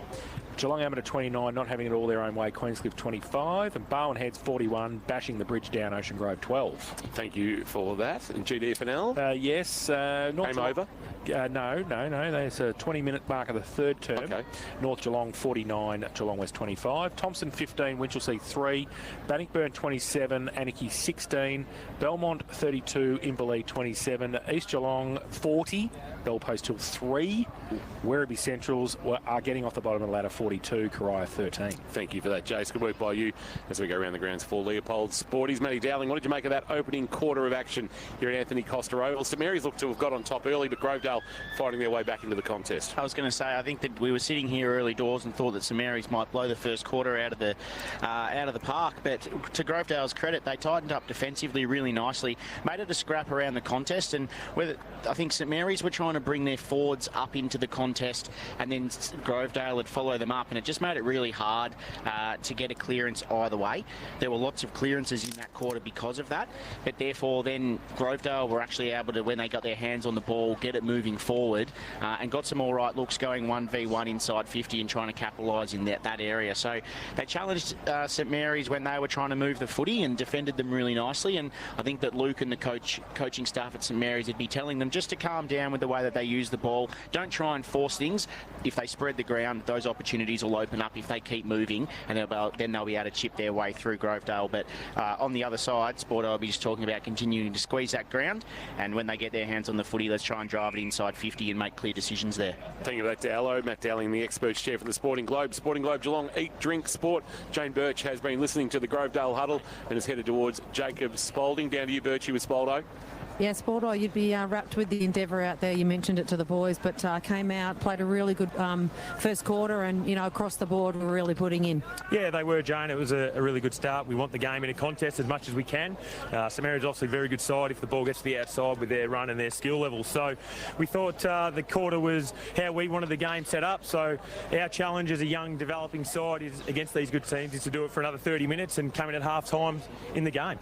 And I thought your defenders, particularly at half-back there, when you could stop it there, you competed really well. And then your ball movement going forward, it was brave. You went quickly and it looked really good going inside 450. Yeah, and that's our evolution as a footy club and a footy team to take on that inside 45 kick, try and generate some run off the back line. But our defenders were really proactive in their positioning. They were able to win the ball across half back and rebound and get the ball going our way. Our challenge is do it for another 30. That's exactly right. Rinse and repeat. Good luck, Sporto. Thanks, Shane. Well, I think they know each other pretty well, Spoldo and Birchie. He's got a smile on his face. At least you got him at quarter time and not three-quarter time if things were to go pear-shaped. That's why she went there. I am quite strategic. That's why she went there. Yeah, that's why she went there. 3-3-21 St Mary's. Grovedale 2-2-14. Second quarter action thanks to the Geelong Business Excellence Awards. Enter the Geelong Business Excellence Awards at gbea.com.au now. Abbott gets it down in the first ruck for Deans for Grovedale. They go towards half forward. A handball from Quinn was good. Walker to finish it off. 45 out and closing. Right foot kick. Metricon goal of the day. Sam Walker has kicked it. It took 3 possessions and he got it through. And they've bridged the gap to 1 point. 3-2-20 Grovedale. St Mary's 3-3-21. It took 25 seconds for Sam Walker to kick his first of the afternoon in his second term. And it's a point the difference to Geelong Business Excellence Awards. K-Rock second quarter scoreboard. I think that's exactly what Spaldo and the coaching staff would be after, and Grovedale as a whole side. He spoke about wanting to make it a contest. Well, they won the ball at the source there, able to flick it to the outside, and then they got damaging with their run and carry. Sam Walker being able to come off the wing and run hard forward. Beautiful finish on goal. Back in the middle, Hughes. It's now Ford doing the roving, though. After Hughes won the tap, went looking for Walker on the wing in a one-on-one with Bartolo. Didn't call a lot of him in the first quarter. Chance now for Paddy Dowling, a driving kick inside 50 through the outstretched arms of Burke. Schiltz got a little nudge in the back and will get a free kick as Cook went in a little bit indiscriminate. There'll be a free kick inside defensive 50. Haven't beaten the Saints for 10 years. Not saying that's happening this afternoon, but they have to defy a little bit of history. Got to go back to 2015. He concedes back to McHugh, then he kicks into the left back pocket to Jardine, who has it. Been a long way from home in the netball court. That's the Lockie Peck pocket down there. Here's Jardine is in. A high, long ball to half back from behind. Spicer had to play defender. Ball at ground level. A couple of players ran past it, but Hughes is there. Had it stolen by Billy Ford, and the reigning best and fairest pumps it towards left half forward, and on the juggle McCarthy just couldn't complete the mark, but he's going to get paid an arm chop and a free kick in front of the scoreboard that shows St Mary's leading by a point. So McCarthy handballed it forward, and they go now. Ed Adams inside 50. Oh, 2 St Mary's players just fall into each other. Grovedale might be able to pick it, turn around, kick the goal. No, miss. Liam Jardine, was it? Walker. No, Walker it was again. He's just getting forward, Walker. He's starting on the wing and he's just having some good leg speed to get forward and get deep, challenge his opponent on the wing. They just needed to get that ball in a slight little bit quicker. Grovedale has held on for too long. I think Kaya might also have the tattoos going on as well. Might have called Jardine earlier when I saw the tats, but Kaya. Harry McMahon marks a kick in, then concedes some ground back inside defensive 50 to Connors. Connors just from a stationary position bangs it high to the outer wing. Hughes comes with a run and a jump, couldn't take it. He found it at ground level, through hands. Paddy Dowling involved. Ham, a bit of class linking up. Kick towards half forward. McMullen just couldn't reel it in with the one hand. Did okay though on the bounce. Fired a handball back. Flynn heard a voice. It was Sprague. Shrugged off the tackle and then on the outside of the right boot munged it forward. A rolling ball. It might work out okay because Brady Campy was hanging on to Sam Burke. It was inadvertent, but he did have a piece of the jumper, and as a result, Sam Burke will take the free kick. Now, this is going to be into whatever breeze there is here this afternoon. We did see a couple hold up as Grovedale attacked the northern end in the first quarter. Braden Ham wanting to cruise past on his left-hand side, but Billy Spicer was awake to that, so that will leave Burke having a shot at goal, looking for his first. It's a mung off the boot. They'll compete on the goal line. Abbott couldn't take the mark. Front of the pack, socket through. McMullen. Johnny on the spot was able to see a loose footy and throw the right foot at it and put it in the back of the old onion bag. He's got his second and gives St Mary's back a 6-point lead. 4-3-27, plays 3-3-21 second quarter action thanks to the Geelong Business Excellence Awards. Talking about excellence, here's Matt Dowling in the experts chair for our friends at the Sporting Globe. That's very kind, King. Thank you very much. I think Sam Burke was probably lucky there that it was actually a bit of a mongrel kick, because I think if it had have come off any nicer, it would have gone a bit deeper in the square, and therefore Grovedale probably would have punched it through in a rush behind. They're the ones that you really want to avoid, those ones that go too deep. So it actually ended up being to the top of the goal square, which allowed the forwards to run and jump and compete, and then a nice little soccer from McMullen through for a goal. Is a very nice start for St Mary's to get them back ahead by a goal. Yes, goal each in this second term so far. Back to the middle, Abbott and Hughes. They both get a handle. Abbott got it down. Might come back to him. It does. Hughes, though, puts the tackle on. Is that holding the ball? Ooh. He possibly had an opportunity there, Ryan Abbott, to get rid of it, but umpire Ganaccia gave him the benefit of the doubt. He's going to get the ball back from Ryan Abbott, put it up in the air. Hughes goes up and gets it down nicely. Wales to run on to it. Hassled out of it. He got the handball away beautifully to Dowling. 65 from goal. Left foot kick back to the top of the square. Rudd, will it sit for him? Yes. Gets the hands free. Jansen runs past as the Volvo that he is. He runs past the Rex Girl Volvo for his second. And he is just a nice little jet of a player, Chris Jansen. 2 in 30 seconds for St Mary's, 5-3-33. And they lead Grovedale 3-3-21. Geelong Business Excellence Awards, K-Rock's second quarter scoreboard. You can just see that at the start of centre bounces, St Mary's are setting up with 2 forwards, so Wales on one side and Ollie Flynn on the other. They're actually high half forwards, but they're starting on the side of the centre square. So they've got only 4 players inside 50, and it just allows it when that ball has a bit of space in front from a clearance and it can roll, then they're driving long to a very open forward line, and that just allowed that kick there that came in from Paddy Dowling on his left foot, got it into some space, and then Jansen cruising through was able to pick it up with no congestion there at all and finish on goals. Abbott and Hughes again. Abbott grabbed it out of the ruck, jammed it on the boot. It's a high floating ball towards half forward. Coming up but not marking was Ham, was spoiled away from him, but Abbott was the recipient of the loose footy. A handball to the wingman Walker. Walker a kick inside forward 50, looking for a fly from McCarthy. It's off the hands of the pack. They'll get out of trouble. Braden Ham receives a handball, was too slow, forces a turnover. Cummins a chance. Cummins a chance. Open goal, bounces it through. Oh, and he's happy about it too, Tyler Cummins. First game of the season, last year's reserve grade best and fairest. And he bangs it through. It was a good tackle to force a spillage. Holding the ball paid, advantage taken, and this has been an entertaining start. 4 goals in 6.5 minutes. Dowlow to start the second term. 5-3-33 St Mary's. Grovedale 4-3-27. Absolutely. Once again, some great pressure from Grovedale in their forward half. I was just going to say, I've added Braden Ham into a bit of the head-to-head to track his stats throughout the day. He had 8 in the first quarter and 4 rebound 50s, so it just looks like Grovedale are going to really tighten up on him and limit the ability for him to rebound, and some pressure on him there, turnover and capitalise on the goal. Back to the middle, Hughes got it down, Jansen through the middle, beautiful. Got it on the outboard to Nick Dowling, right foot kick to half forward, going to the northern end in his second term. Pretty wide with the kick. Rudd puts the tackle on, and the umpire says it was a good tackle, and it was over the boundary line, and we'll have a boundary throw-in about 45 around from the St Mary's goal. Ryan Abbott up to 11 touches and 5 clearances too, boys. Newtown 27, Leopold 6. Newcombe 52, Drysdale 12. Oh, one away. Boundary throw in here at Anthony Costa. Abbott tried to take it out of the ruck.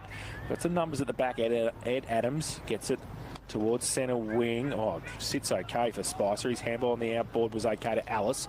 Got it towards the true centre wing position on the up. Pendlebury's handball backwards. Got it away to Ham, has to try and break free, does. Gets a left-hand handball to Lang, handball on the outboard.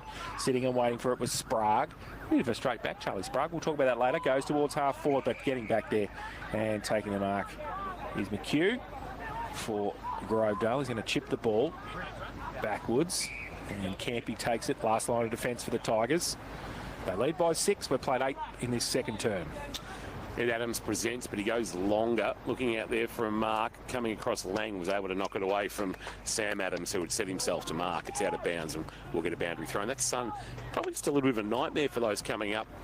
We did see in the first quarter Charlie Sprague point to the sun after coming up to mark, and just as it starts to settle low in the west, might be a bit of a pain Hughes doing the ruck work from behind on the tap down. Charlie Lang onto the loose foot. His kick was smothered by Ford. It's going to spill nicely now into the waiting arms of Ford. And Ford will kick to the wing. Missed its target. Teammate fell over there in Spicer. So St Mary's will come up with it at half-back. Sprague.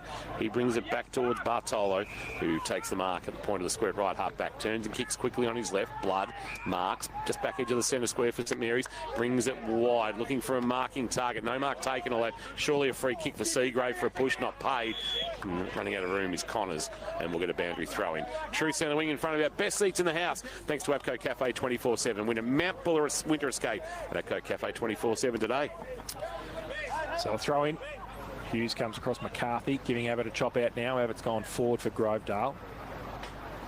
Hughes gets to the front, gets his left hand to it, falls the arms of Ford. He's ripped off it without it. Should get a free kick and will. Chris Jansen gave it away, told Will Ford all about it. Will doesn't care, he's got the free. If he played for it, he won it. Just back end of centre wing, Ford. Just to switch the play to the opposite side. That's a great kick. Good width. And they move it through the middle now. Handball came. That wasn't a great handball from McHugh. Rudd comes back to help out. Ham's there as well for St Mary's. His handball on the outside is okay to Flynn. He gives it back to Ham. Want to get back on that left. He holds it up. He handballs it inboard again to Rudd. Picks it up on the half volley back through the middle. Flynn followed it up. Ollie goes long with the kick. There's three there. Wales over the top. Oh, Elijah Wales. Hamlin Hanger. Smallest bloke in the pack. Took the mark and will shoot for goal from 15 out directly in front. Beautiful piece of work there from the first gamer, Ollie Flynn. He was involved in the first passage of play, being able to take it and give the 1-2 to Braden Ham, and then followed up his work, kept involved in the play. Nice driving ball inside 50, and Wales takes a nice mark. Wales goes in and kicks the goal. His first of the afternoon. Sixth for St Mary's, 6-3-39. Grovedale 4-3-27, and that's on the Geelong Business Excellence Awards. K-Rock's second quarter scoreboard. Enter the Geelong Business Excellence Awards at gbea.com.au. You can just see when Grovedale switched that ball really nicely out into the open side, and then they just stopped and propped and went the handball, and they just put themselves under pressure.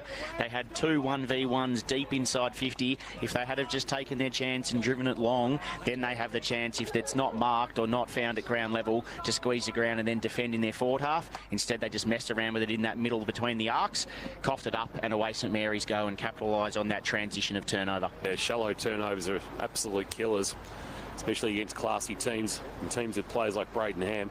McCarthy won the tap, had a couple of goes at it. He'll get a free kick. He was being held by Hughes. Deans wants advantage and takes it. He'll run away to the front edge of the cricket wicket, bang it long to the goal square. Bailey McDonald couldn't get a run at it, front of the pack. Abbott fires a handball out. Quinn off the ground. He had a fumble, and then he had to soccer the co-captain, and he missed to the left through for a minor score, and the margin is 11. So generating opportunities, 6-3-39 St Mary's. Grovedale 4-4-28, almost 12 minutes played on the second quarter. Barwon Foods time clock. So Lang to kick it in for St Mary's. Goes to the outer side. And was that a hold? Umpire Ganacci said yes, it was. Charlie Sprague. A little bit of a straight back there, I reckon, Charlie. What do you reckon, Kingy? Yep. Yes, very much in the Luke Maddox style. And Zach Knights. And Zach Knights, who is the number one now. Goes short. Charlie Lang takes it at defensive 50. Called to play on now. Just to go along the line. High kick, centre wing. Close to the boundary line. Hands to it. Harrison White comes across for Grovedale. Make sure it's over. And we will have a boundary throw in centre wing on the outer side. 39 playing 28. Second quarter action thanks to Geelong Business Excellence Awards. Enter the GBEA Awards at gbea.com.au. It's like the ATM machine, GBEA Awards. I think if Grovedale will be taking some good confidence. They've got Abbott forward at the moment in a fair bit, getting a fair bit of height advantage playing on Hamish Burke. So I think if they can get it forward, they're going to have an option to find a mismatch forward. Sam Burke won the ruck tap and then did his own roving, put it inside forward 50. Rudd couldn't mark. Handball on the up by Seagrave, just missed its target, although trying to knock it to advantage was Blood. Blood bangs one through to the left. Just missed. Through for a minor score. Would have been some sort of goal from the inspirational skipper. 6-4-40 St Mary's, 4-4-28 Grovedale, 13.5 minutes played. Second quarter action here from Anthony Costa Oval. K-Rock Football.live. Hope you're enjoying the call. Also through AFL Barwon TV. So White from fullback plays on for Grovedale, goes long, good kick too. Getting up there, McDonald can't take it off the side of the pack. And kick by Ham back inside. Grovedale though with the numbers, dangerous though, handball. Harvey Ryan on centre wing, got his head ripped off. And we'll take a free kick for St Mary's. He kicks it quickly and kicks it backwards really. They've got the numbers out there. If it sits, it does. Handball through the middle. Ham's handball was good. And centre task for Pendlebury. He goes with a left foot kick off a step towards centre half forward. Paddy Dowling goes up. Can't take the mark. Second effort was okay. He picks it up. Paddy runs through some traffic. Handball on the up. He might be hurt too. Keep an eye on that, Birchie. At the back. Oh no, he's just disappointed. And he couldn't see it through. And it will be a pack developed. About 40 out from the St Mary's goal. We're going to have a ball up. The fastest physio in the West, Justin Edwards, would be out to him in the blink of an eye if he was hurt. You know how important a player is by how quick the medical staff respond if they're injured, and nobody was heading towards Paddy there, so he's fine. Elijah Wales trying to keep the ball alive there from the ball up, couldn't, and we're going to stop it. About 45 out from the Saints goal. They've got a little bit of control at the moment, leading by 12, but being challenged by a plucky Tiger outfit. Tapped down Rudd and then knocked forward again by Flynn of St Mary's, trying to barge his way through. There's Dowling, but he left the footy behind. Then he came and got it again, had it knocked from his grasp by Jardine. Wales will look to track it, taken in the tackle and dumped by Alice. Is that a sling? No, umpire happy that there was a controlled tackle to the ground and we'll get a ball up. Elijah Wales does ask the question of Errol Burns to say, do you reckon I might have been slung there? Errol says, no, give it to me, I'll put it into the air. So ball up. Rudd gets it down. Deans, who was at the back of the pack before with a sore wrist, just ran straight through the middle of the pack and got the footy anyway. So he couldn't go anywhere though. So we're going to have a secondary bounce. About 45 out from St Mary's goal. McCarthy takes it out of the ruck contest and just gets wrapped up straight away. So umpire Burns will come in and do a bit more work. McCarthy up against Rudd.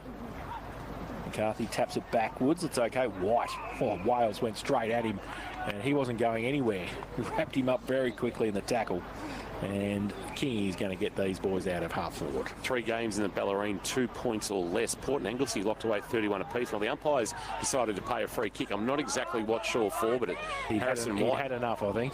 Harrison White's got it. He'll send it to half back. It's a well-weighted ball to Cummins, who kicked a nice goal earlier in this second quarter. A Metricon goal of the day contender. And the former Port Arlington player. Oh, short kick. That's not a great kick, and he has done a real disservice there with the kick for Kruger, but it's going to work out okay because the Tigers will get it forward. Chance now through traffic. We're a little bit slow though in releasing was Bailey McDonald. Going to spit to the front of the pack. Can Adams pick it up? That's Sam taken high. Was he? Umpire didn't see it that way. We will get a ball up. Just Matty Kruger in the number 25 confusing me. There was listed in the 6 earlier. But we'll get a ball up. About 45 out from the southern end goals. Grovedale inside 50. Ball up. Abbott wrapped up straight away. Certainly look better when they're in the contest, Allo, don't they, Grovedale? Absolutely. St Mary's in the contest. Yeah, they've got some good pressure around the contest and they just want to get their hands on the ball and they just need to be composed when they're under pressure. Pack develops after the ball up at half forward for Grovedale. Comes to the side of the pack. Ham tried to get it out. Quinn through the middle. Oh, gee whiz. 3 St Mary's tacklers. And the umpire will come in with a bit more work to do. Just a bit closer to the Don Matheson Pavilion at right half forward for Grovedale, southern end of Anthony Costa. Ball to the side of the pack. Big pack again. The umpire is going to pluck something here. I can smell it. There we go. Free kick. And it's going to be a Grovedale free kick to Ryan Abbott at right half forward. There's a reason why St Mary's is a great place to call from, because the players interchange right in front of us. What do you reckon? You get their reactions. Janso, what do you reckon? Chris Jensen not there. Nah.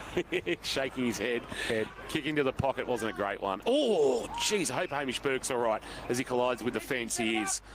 And he will take a mark. He's conferring, taking place. No, it's going to be a throw-in as he juggled it over the line potentially. Gee, that is nice and close, that boundary line to the fence line. Hamish Burke is okay.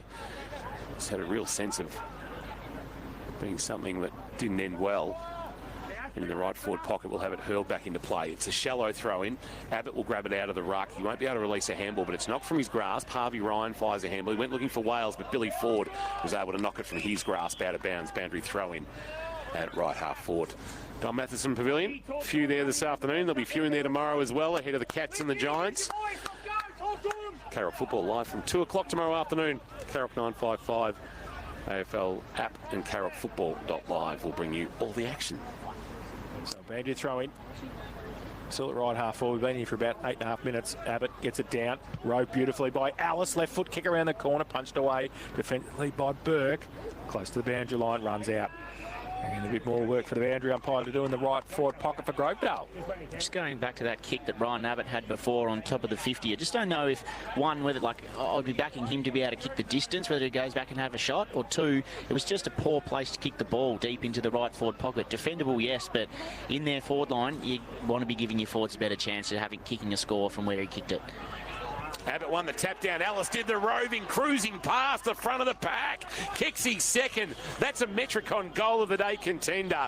He's a real poacher, Lee Ellis, and he was good there. He went through that stoppage untouched and was able to finish on his left-hand side, his preferred side, and cut the margin back to 6. And we've got a good ball game here at Anthony Costa Oval. The Tigers move to 5-4-34. St Mary's a 6-4-40. We're getting some goals, but we're getting some good quality, Dowlo. We're getting a fantastic first half here of some ebbs and flows between both sides. I think what Grovedale are doing really nicely is they're coming up and they're making it a real contest, and what that's going to give them opportunities to do is catch St Mary's napping at times. So they've got a really good set of mids, but we could see 8-9 clear contests or stoppages in that passage of play, and all of a sudden it only takes one for a forward or a mid to get aggressive and rip through the stoppage, and then there with Ellis, he just got through, got the nice sit with the footy and was able to finish beautifully with the left foot snap. Oh, I think that's sacred, but anyway, good work, Dowlo. McCarthy got it down in the middle. Speedy not going anywhere. St Joey's 73, St Albans 12. That might become Dowlo's warm-up. It might be too. Oh, very nice. Now the ball comes up. Hughes again through the middle. Cummins for Grovedale. Mitchie's kick 3. Mitchie Chafer. As he. So they're going okay against St Albans. These are two of his former clubs, Mitch Chafer. They're playing out here in front of us. From the ball up, St Mary's trying to take it away. Jansen and Wales, a couple of experienced heads, taking the tackle and brought to ground. It was a good tackle too. I reckon Jack Blood's not liking what he's seeing from his team, although it was Jansen laying the tackle. And he's not happy either. And we'll get a ball up. Just forward to the centre circles, favouring St Mary's as we tick past 21 minutes played on the Barn Foods time clock. Now, grabbing the footy in the ruck contest with Big McCarthy. Boys in there! He was wrapped up by Hughes, a couple of young bucks going at it. And we'll do it all again. About 5 metres forward to where we were last time. Hughes winning the tap down. Billy Ford's been good, tried to reef it away from Hughes. And actually, in the end, it was a show of strength. And both were strong, but not strong enough to reef it from the other. And we'll get another stoppage. Into the air we go again. Hughes, McCarthy, Garner trying to barge his way through the contest.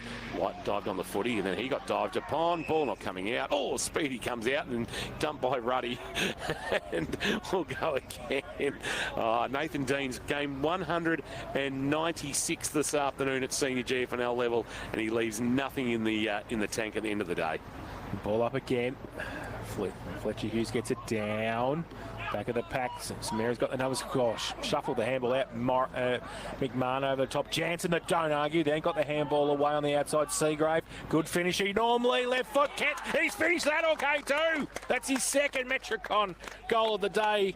Contender from Harry Seagrave running away from the goal. Turned it back with his left foot. Snapped it through at the northern end for St Mary's 7th. They go to 7-4-46. They lead Grovedale 5-4-34. Geelong Business Excellence Awards, K-Rock, second quarter scoreboard. The difference in the passage of play there for Grovedale was that they were really, really strong in the first 5 stoppages that they had there with ball security. I think that's something they'll be talking about throughout the day. When they get their hands on the ball, unless they can give a clean give, hold it in and force another stoppage and just try and tighten that contest up. That one there, they just let it fly out, spill out. St Mary's got their hands on it, and they're quick enough to give the give and have numbers around, and ended up finishing with a goal after an inside 50. Could be a dangerous time here for Grovedale. Got to stick tight for the next 10 minutes or so. Here's Abbott doing the ruck work, winning the tap, kick inside 50 by Deans. Back of the pack, dumped in a tackle and brought to ground. I think that was Sam Adams. And we'll get a ball up, just couldn't release. But quick movement inside forward 50. Abbott and Deans, the old firm, linking up. The only 2 players left from their grand final appearance in 2013. Tapped down by Hughes. Quinn couldn't get a kick away. Harvey Ryan did well. Gave it up to his skipper, Blood, who gave it back to Ryan. Took on the tackle. And umpire says, give it to me. I'll ball it up just outside forward 50 for the Tigers. 23.5 minutes played. St Mary's 7-4-46. Grovedale 5-4-34 on a cracking Saturday afternoon at Anthony Costa Oval. Hughes gets it down the ruck contest. Rudd had to ride the tackle, got it away to Chip. He dropped the football. Connors, Ham over the top as well. And Rudd comes in, puts the tackle on for St Mary's up against Lee Ellis. And umpire Jones will ball it up again. It's just inside forward 50 for the Tigers. Hughes goes up. Abbott tries to get it down to Deans. He does. Right foot kick out of this pack. Goes to a 2-on-2 in the goal square. Ball spills free off hands. And right in front of the KFC bucket. They're going to have a boundary thrown in the right forward pocket for the Tigers. See if they can lock this ball in here. So they've squeezed the ground really nicely, Grovedale. There's no one in their forward half. In their defensive half. And see if they can lock this ball in and get a score late in this quarter. So they've done well to stay in touch, the Tigers, against the, you'd say, more talented St Mary's lineup. Howe brought to ground through traffic. Might have been Blood getting a handball away. Hughes tried to loop it over the top to Sprague. Ball's in the right forward pocket. Lang got involved. Quick handball out of the pack, although now tackle being laid. And that's a sling. Oh, that's a sling tackle being paid. That's somewhat, a little bit harsh maybe. And 50 as well. So they're going to be the beneficiary from another 50. And all the way to the goal line, Bailey McDonald will be dragged again. Not for the first time today. He's been the beneficiary of a free kick going to him and then getting a 50-metre penalty. Yeah, it's just a little bit undisciplined play there. They just dropped the ball, St Mary's. That's just an obvious one you don't do, and takes them to the top of the goal square and a goal. Bailey McDonald makes sure of it. He kicks his second and he gets to 10 on the season. He's had a good, solid start, Bailey McDonald, to the year. Kicked 3 goals from just 6 touches last week against St Albans, so certainly efficient inside forward 50, and he pulls his team back within a kick of the Saints. 7-4-46, plays 6-4-40 second quarter action, thanks to the Geelong Business Excellence Awards. Enter at gbea.com.au. Like you said, Kingy, it's a little tricky period here for Grovedale. Can they keep their foot on the throat and try and get another 1 or 2 goals heading into half-time? But at the same time, they need to make sure they're defending really well and not letting St Mary's kick 2 or 3 quick ones in the space of 10 minutes. So back to the middle. Hughes gets it down for St Mary's, but it comes back to Abbott. Get it to forward, up the chimney. Rudd wants to run away with it. Oh, his handball straight to forward. His opposite number, Deans, goes forward with a forward 50 kick. 2-on-2. Front and centre was pretty good. No mark taken. No ball can be taken out of the pack either. So around the back, Howe trying to get it away for Grovedale. Now Ham shuffles the handball to Hughes and then got a Shepherd and got it back. 1-2. Goes towards centre half forward. Good kick, Dowling. Oh, Burke behind him. Well, that's 50. Umpire said no, play on. Goes out the back for Sam Burke. Can he get there? He does. He stands his ground. He gets around. He dropped the footy. The umpire said yes, he did. Nacho's right on the spot. Grovedale defend grimly and they get it. And last line of defence, it is McHugh with it. And he wants to try and drive it short. Dangerous kick, but okay in the end. Ed Adams takes the mark at half-back for the Tigers. 27 played. Second quarter action. Adams from Shepparton kicks to the wing. Abbott is his target. Hughes just couldn't pull it down from behind. Abbott at the front of the pack did well. Freed the arms. Released a handball. Cummins over the top. Tries to release McDonald. Jammed it on the right boot. It'll bounce towards Quinn. Tried to fire a handball away to 4, but it was knocked down. It's going to spill okay though. Handball over the top. Kaya. McCarthy loops it over the top. Chance here. Left foot snap around the corner and he's missed to the right. As Sam Adams. That would have tied the scores. Instead, the margin is 5 and he probably had a little bit more time than he thought. I think so, and good bit of composure in the build-up there from Grovedale. They were just able to keep drawing the player, handballing over the top, and just didn't fumble or didn't get too concerned about the perceived pressure that was coming near them. 7-4-46 plays 6-5-41. The Saints by 5. Ham will kick it in. Goes to the outer side. Good kick for distance. Oh, Abbott, though, gets in front easily, way too easily. Fletcher Hughes was miles behind him and he took the mark. In between wing and half forward, he drives it back to whence it came. Top of the goal square, big pack there off hand side of the pack. Quinn, left foot kick up the chimney. Not going to be 15, punched away by Sprague and also Connors. Oh, Ellis tried to kick it out of mid-air. Karate Kid style. And it's through for a rush behind. to Grovedale. They go to 6-5-41. They trail St Mary's. Is that 6-6? It is 6-6-42. They trail St Mary's. 7-4-46. Geelong Business Excellence Awards. K-Rock's second quarter scoreboard. Pendlebury, the short kick in. It's now in the arms of Sprague, who's about 35 from his defensive goal. Wants to bring a broadcast side. Looking for McMullen. Oh, McCarthy just had to go back with a bit more intent and would have been able to chop that off, but probably didn't realise. McMullen handballs Harvey Ryan next to the boundary line at left half back, cuts back inboard, a dinky little kick that just got to Flynn on debut, who's been tidy this afternoon. He'll send a kick forward, sees Hughes all alone, gives a handball off. Bartolo runs to 50, sends it towards the goal square. Not the greatest of kicks, and coming out judging it there, Schultz took a good mark. That's un-Schultz like. Usually it's a big fist if you're a Schultz, but that's a good defensive mark from the youngster. Schultz now goes long towards McCarthy. McMullen's there as well for St Mary's at half forward, off hands and out of bounds for a throw-in. 29.5 plate. What's happening here? It's a bit of blood, I think. Blood rule. Paddy Dowling to come off the ground. So he will be replaced by Henry Cook. Where's the blood? No, left knee. Left knee. So he's off. Cook on down to the forward line. So we're just having a break in play. St Mary's by 4 points. 30 minutes played in this second term. Geelong Business Excellence Awards bringing us the second quarter. Hughes gets it down, blood through the middle. Couldn't take it with him. Handball towards Bartolo. He gets a left foot kick, top of the square. Great kick, and Burt comes out, takes the mark, and will shoot for goal from 30 out directly in front. St Mary's there just had a spare back. Grovedale have put an extra around the stoppage, trying to just condense it up and not allow them to get the clearance. Didn't help them there. They were able to find some hands on the footy, and a beautiful kick inside 50, lowered eyes to Burke coming out from the goal square. So Sam Burke, who kicked 10 last week, just for his first of the afternoon, comes in, right foot kick, missed it.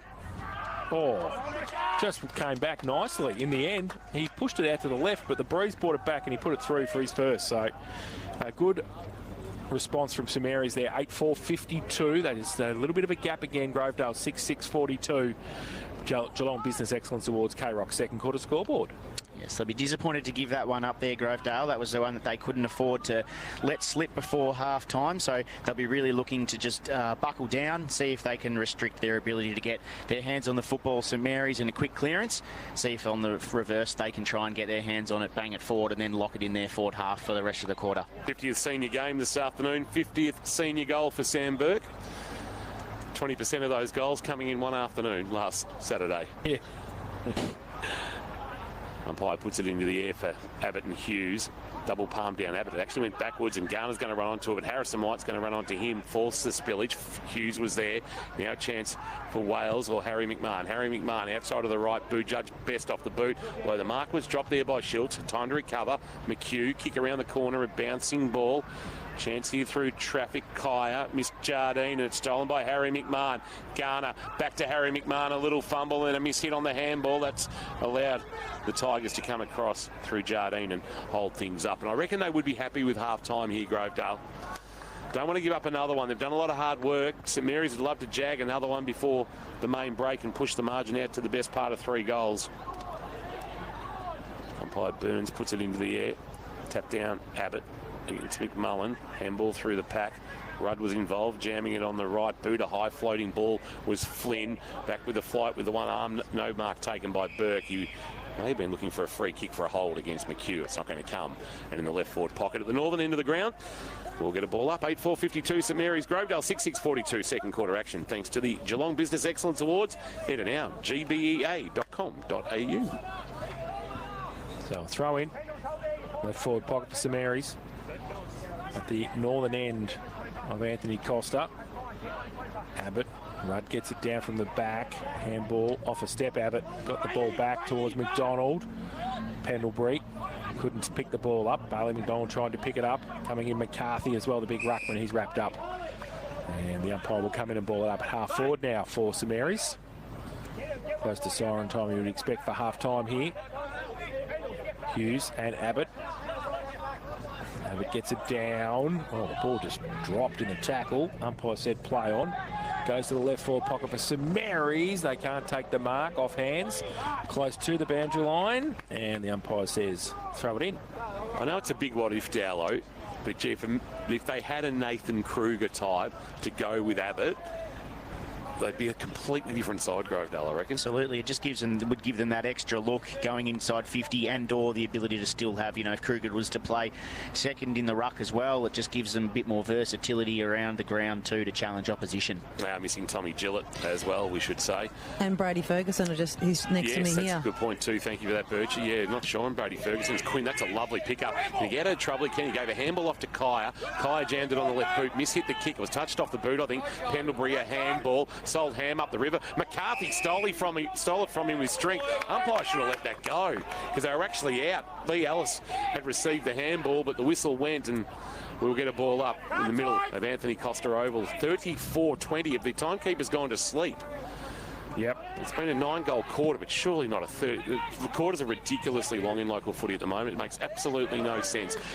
Cook, a handball. Wales for St Mary's. Sends it into space, looking for a mark. Front position. No mark taken paid to Shields. It's going to end up with Burke. Kick around the corner, and that's the one they didn't want to give up. Good work inside forward 50 by the Saints. Opens the door for Hamish Sandberg to kick his second, I should say. And he's kicked them both in time on, both actually after 30 minutes. And we've now gone 35 on the second quarter. Barham Foods time clock on the scoreboard for the Geelong Business Excellence Awards. St Mary's 9-4-58. Grovedale 6-6-42. The margin is 16 points. Nice finish from a key forward there in Sam Burke. It was almost small forward style. Rove the ball at ground level, picked it up, and a nice little right foot snap finished in that pocket is pretty good from a versatile tall forward like himself. What time are we on air tomorrow, King? 2 o'clock. Just shortly then. I don't reckon we need to be playing 20 plus time on the way we do. You're almost playing, it's almost double the length of actual game time. 35.5 play. Back to the middle. Coming off the wing.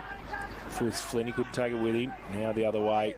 Little short kick for Grovedale. Oh. Connors comes in. I think there was a free kick there. And that's going to come back. And Cullens has got it for Grovedale. He goes towards half forward with the kick going up and taking the mark. Glenn. He's had a good first half. He's presented. And he will have a set shot for goal from 45 out. Well, probably nearly 50 actually. He will be 50 metres out when he goes for goal. And this for the quick reply for the Tigers. It was a nice kick inside 50, lowered eyes and found the leading target in Quinn, who did his work early to get some separation and let out nicely. He took a good overhead mark. So Rory Quinn has kicked one behind this afternoon. He has now kicked 1 goal, because that's a great kick. Was never going to miss, Rory Quinn. And they go to 7-6-48 now. Grovedale right on the siren. St Mary's 9-4-58. Geelong Business Excellence Awards K-Rock second quarter scoreboard. We've got a ball game here at Anthony Costa Oval with the margin at 10 points. St Mary's kicking 6 goals, 1 in that second term. Grovedale adding 5 goals, 4 to their tally. So a little bit more accuracy from the Tigers, and they might be a little bit closer. They did get the scores level, and they also got them back to 4 points at one stage, but they still have some work to do, but they're in the contest as we go to the main break, as we go to half-time, thanks to Blackman's Brewery. The ultimate half-time beer made right here in Geelong. Try the Pivot City Lager. I can highly recommend one of those. Jane Birch is quickly going to head to the St Mary's huddle, see if she can pull somebody away for a quick chat. I'm not sure who she might try and grab. She might try and grab... Oh, just lost... Who's she going to get? She's going to get Nick Connors? No. Who are you going to grab there, Birchie? Been able to grab, I think, I've got Jared Garner with me, yes, down to you, Birchie. Well, Garnes, it's certainly a very entertaining contest out there, and pretty close on the it to be like this in the first half. But what are your thoughts on it so far? Yeah, they definitely come to play. I think that was a bit cleaner around the footy. We fixed that up, and I think we'll be right after half time. We're still up, obviously, so it's not all doom and gloom. But yeah, it's a few things to fix up after the break. And they've got big Ryan Abbott in there. Obviously, he's a very dominant figure out there. He's obviously probably got the advantage at the moment in the ruck. But have you got a few different midfielders going through there? Bit of a different look at the moment. Yeah, I think Fletcher's doing a great job. His second effort's been unreal, so he's doing a great job on him. Abbott's obviously a great player, so he's hard to handle, but Fletcher's doing well. But yeah, we've got a few young blokes going through there. It's been a good mix. Hammy's playing half-back today, usually midfield, but who knows, he might get in there after half-time and stand up for us. Paddy Dowling spending a bit more time in the midfield as well? Yeah, it's been a thing this year. He did all pre-season in the midfield. He's been looking good. Obviously, he can still find a goal from wherever he plays. So, yeah, he's been really damaging in the midfield for us. All right, well, interesting second half coming up. Thanks so much and good luck. No worries. Thanks, Jane. Thanks. There's Birchie talking with Jared Garner, the milestone man for St Mary's game 150 today. We'll take a break, come back on the other side. Have a look at some of the scores from around the region. Also in the... We stand strong, so gather around and take a seat. There's something you all need to see. It only takes one mark, it only takes one goal to put you back in front.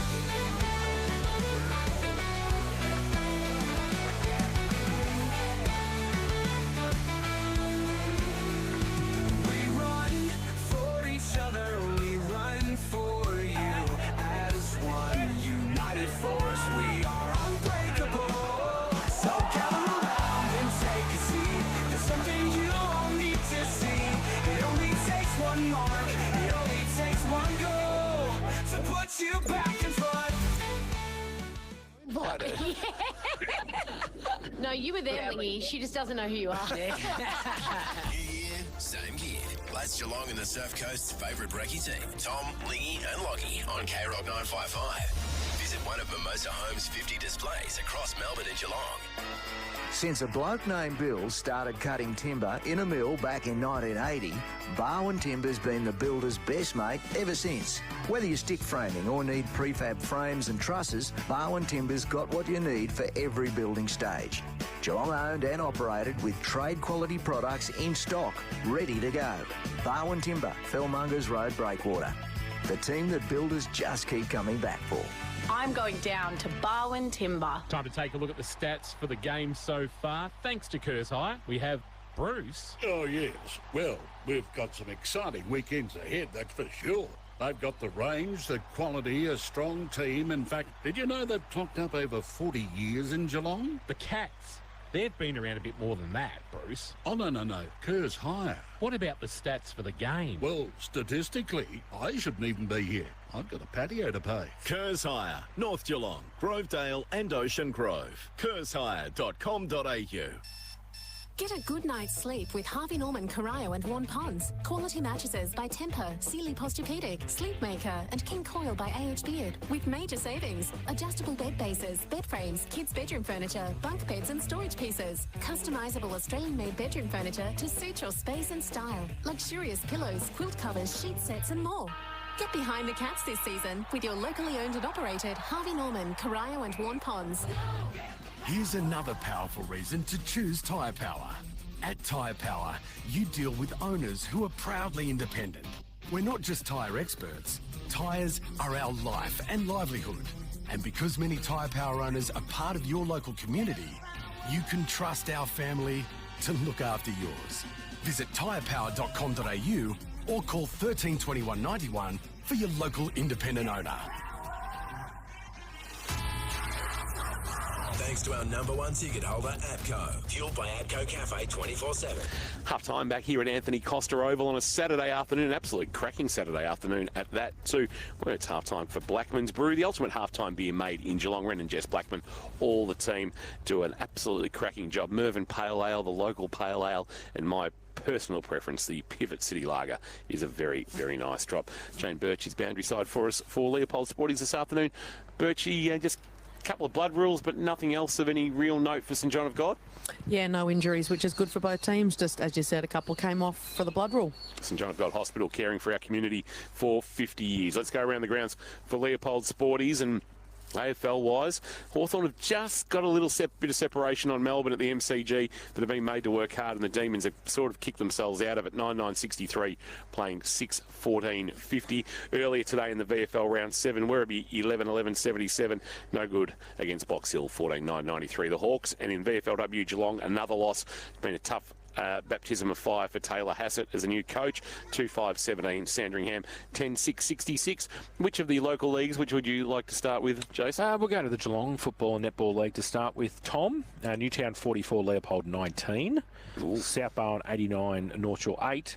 St Joey's 74, St Albans 12.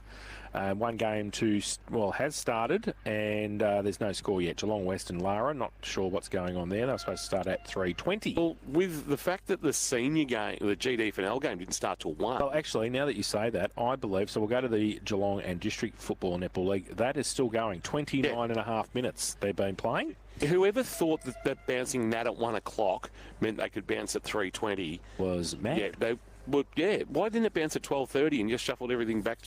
Yes, yep, right. Well, GDFL, North Geelong 60 are going to defeat Geelong West 44 at Geelong West Oval. Thompson 48, Winch 17, Anarchy 42, Bannockburn 43. Inverleigh 43, Belmont 66, East Geelong 60, Bellpost Hill 23, and Werribee 84 lead Corio 33. Ballerine? The Ballerine League, Torquay 44, Mottawarri 31, Newcombe 59, Drysdale have they turned up 25, Anglesea's 37, Port Arlington 34. Well, it's now 49-34 Anglesea's way. Oh, whack it is, 5 minutes into the third term. Queenscliff 57, 69, lead Geelong Amateur 51. Wow. Gee whiz. And Barwon Heads in the Battle of the Bridge. You say they'd go through unbeaten? Yeah, I did. 60. So hang on a minute. 67. Ocean Grove 32. Hang on, there's a long way to go. There is. But I'll tell you what, Riley Kershaw will lose the job if they don't beat Queenscliff tonight. That's it. I'm done. Right. Yep. Kirsch, if you're listening, Riley, finished. Sam Lloyd, not far behind him. It's half-time thanks to Blackman's Brewery, the ultimate half-time beer made in Geelong. Some key numbers that you've been keeping an eye on, stats-wise, please, Dowlow, from the first half. Thanks to Curse Hire. 3 locations, North Geelong, Grovedale and Ocean Grove. Most are fairly even. Kingy, very tight in the marks. St Mary's +1 inside 50, +1 marks inside 50, and +2 clearances. So fairly even, and that's reflective of the score. It's even scoring opportunities for both sides are relatively even as well. So it'll be interesting to see how it can open up in the second half. Which side's going to capitalise on their opportunities, and does the game open up a little bit? I think that Grovedale have been really cautious around trying to put numbers inside the stoppage, trying to bottleneck it up, trying to get their hands on the ball and then get it forward when they can, because they know that from a midfield perspective that's St Mary's strength, so they've been able to reduce their ability to do that. Can they stick at it for another half with their pressure? Thank you for that, Dowlow. Matty Dowling looking after our stats for Kerrs Hire, quality equipment for hire and sales. Another break, back on the other side. We'll go through the head-to-head for Breakwater Meadowland and have a look at some of the matchups for Warnback Gully Plant Farm. Blackman's Brewery, the ultimate half-time beer made in Geelong. And, of course, try the wicked sausage roll at APCO Cafe 24/7. Half-time from Anthony Costa Oval. St Mary's by 10 points. Live, breathe, Carroll footy. K-Rock's Tim and Jess. So they're calling it a mini-moon. Essentially, it's just like a small asteroid. It's about 10 metres wide. It's coming so close to the Earth that it's getting picked up by the gravitational pull. And it's going to do one loop and then get flung straight back out into the universe. Yeah. Well, can we give it a more catchy name? Murray the Moon. Murray the Moon. There we go. Excellent. That's all I needed. They're expecting Murray to start his orbit as of September 29. That's nice. Now I'm worried for Murray. The Murray worry is quite high. But thank you very much. Voted by a panel of their peers to most likely make you laugh whilst driving home in 2025. Tim and Jess on K-Rock. Your future, your hands. Study at the Gordon. Since a bloke named Bill started cutting timber in a mill back in 1980, Barwon Timber's been the builder's best mate ever since. Whether you're stick framing or need prefab frames and trusses, Barwon Timber's got what you need for every building stage. Geelong owned and operated with trade quality products in stock, ready to go. Barwon Timber, Fellmongers Road, Breakwater. The team that builders just keep coming back for. I'm going down to Barwon Timber. Hamlin Homes, with over 40 years of commitment, building homes throughout Geelong and the Surf Coast. Hamlin Homes is family operated, born, raised and living in Geelong, and committed to thriving into the future. Committed to building quality, sustainable homes. Committed to supporting you throughout your building journey. Hamlin Homes, built on a commitment to local trades, using premium quality materials, including a roof made from Colorbond steel. Hamlin.com.au, CDB-U 52938. All this footy making you peckish? Time for some Zambrero feel-good mix. Incredible burritos, bowls and nachos. Cook slow and serve fast with only the freshest, most delicious ingredients. Plus, when you buy a regular or big burrito or bowl, Zambrero donates a meal to someone in need through the Plate for Plate initiative. Feel extra good about every bite. Grab your Zambrero now. Geelong West, Ocean Grove and Torquay. Or order online so you don't miss any of the action. Zambrero, feel good mix. At Harvey Norman, Corio and Warn Ponds, meet the next generation of computing power, the new Intel Ultra processors. With AI and Windows Copilot, these computers have never been faster or smarter. For technology that's not just ahead of the curve, but bending the curve, talk to Geelong's experts in tech and discover how you can upgrade your world. Harvey Norman, Corio and Warn Ponds, proudly bringing you the future of computers, now. Thanks to our #1 ticket holder, APCO. Fueled by APCO Cafe 24/7. Half-time thanks to Blackman's. Blackman's Brewery, the ultimate half-time beer made in Geelong. Umpires are out on the ground. And the players will be shortly as well in the expert share thanks to the Sporting Globe. Sporting Globe, Geelong, Eat, Drink, Sport, Dallow. Grovedale just have to keep doing the same thing in the second half in terms of trying to keep it in the contest and stay close. They do. They've brought some really good pressure in the first half, and you see it quite often that sides are the challengers. They're going to bring that pressure. They're going to put the favourite side under a lot of pressure in the first half. Can they maintain it in the second half? No doubt that'll be the urge of the Grovedale coaching unit. And from a St Mary's perspective, in terms of Ryan Abbott and a couple of them, the Grovedale midfielders, do you do anything different? Is set up differently? Do you bring Sam Burke up a bit higher from full forward? What is there any changes there? Yeah, I think, look, they've put some young players around the midfield to give them that experience, no doubt. We've seen Ollie Flynn go in and play a little bit of midfield time. Braden Ham's played off the half-back in the sort of Nick Dacos style role of getting the ball in his hands and trying to get some run and carry through the middle of the ground. Can they move him into a spot that's going to be a bit more dangerous and attacking? They've tried to bring their forwards up, but is that creating too many numbers around the stoppage and not allowing them the opportunity to open some space in there? So it'll be interesting to see how the St Mary's coaching group are going to stack up this lineup for the start of the second half. Head-to-head thanks to Breakwater Meadowlands Steel Projects made easy. What's the head-to-head look like at the moment, Dowlow? Yes, well, we had Sam Burke and Ryan Abbott expecting Abbott to play a tiny little bit more time forward than he has, but he has been dominant around the contest. So he's had 15 disposals to Burke's 5. Abbott's had 5 clearances. Burke's kicked 2 goals. So I think Abbott is clearly dominating that matchup there, but we've also added in Braden Ham. He's had 18 disposals to half-time, 5 rebound 50s. How do they continue to maximise his involvement on this game? That'll be the interesting part for the start of the second half. Very good. Thanks, Dallow, for that. The head-to-head, we'll keep an eye on that in the second half as well. Just full-time at Geelong West.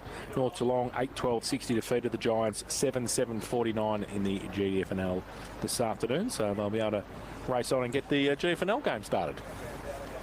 25 minutes, probably half an hour late by the time they run out there. Well, and if they keep playing these sorts of 35-minute quarters, they'll be finished about 10:30 tonight, so that'll be good. It is ridiculous how long we're going. Yes, it's a long time.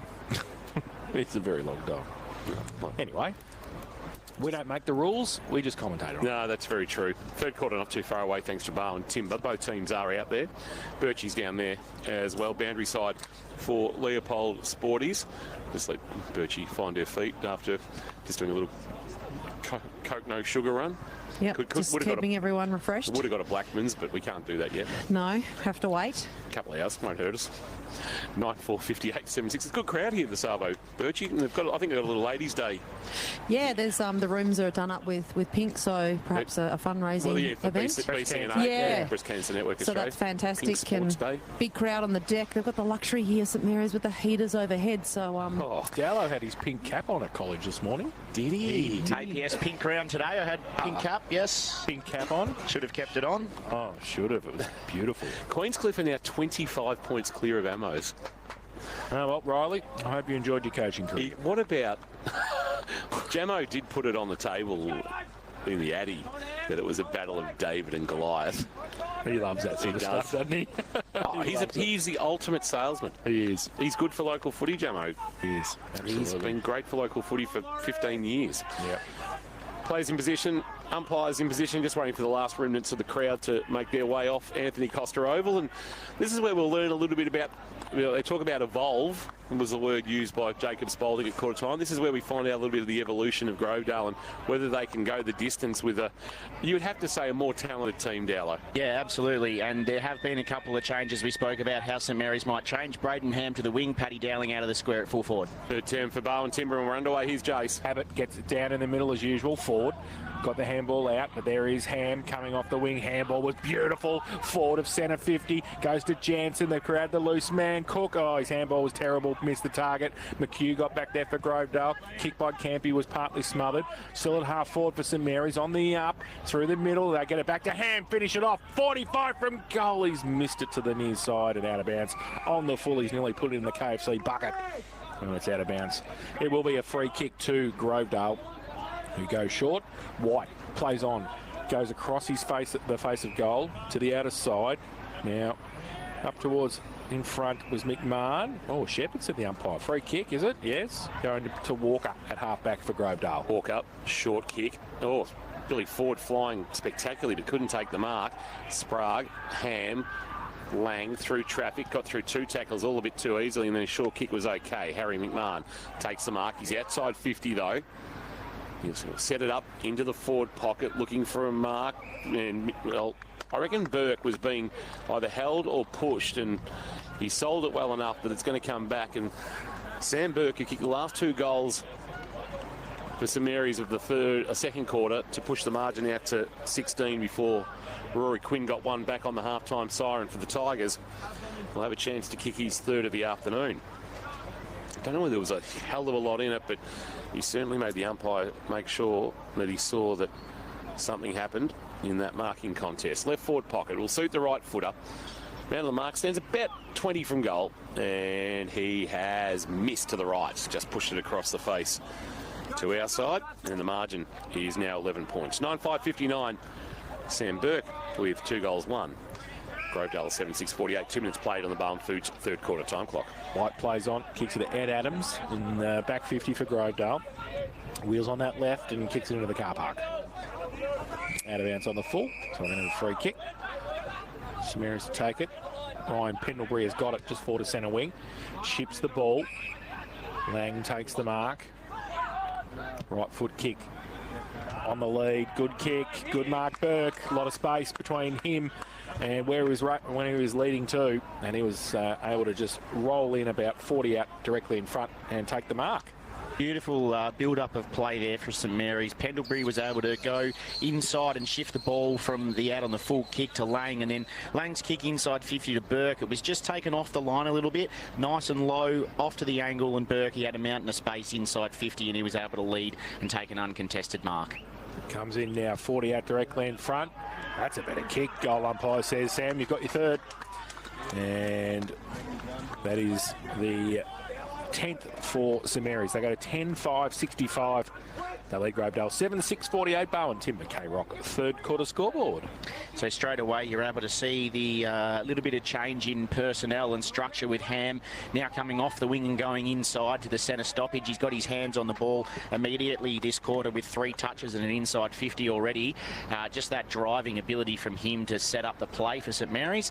That's something that's going to be really interesting to track. And then Paddy Dowling just creates that sense of decision-making for the Grovedale defender at full forward down there. 17 points the margin. Back in the middle, tapped down by Abbott of Grovedale. There's going to be a free kick, bit going on off the footy. There's a hold.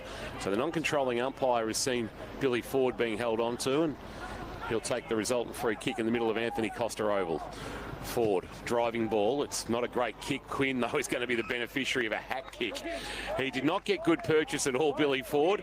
Now, Quinn, I reckon, had a shot from a very similar distance in the first quarter and struggled to make the distance into a slight breeze, but with it at the end of the second quarter, was able to drill the goal.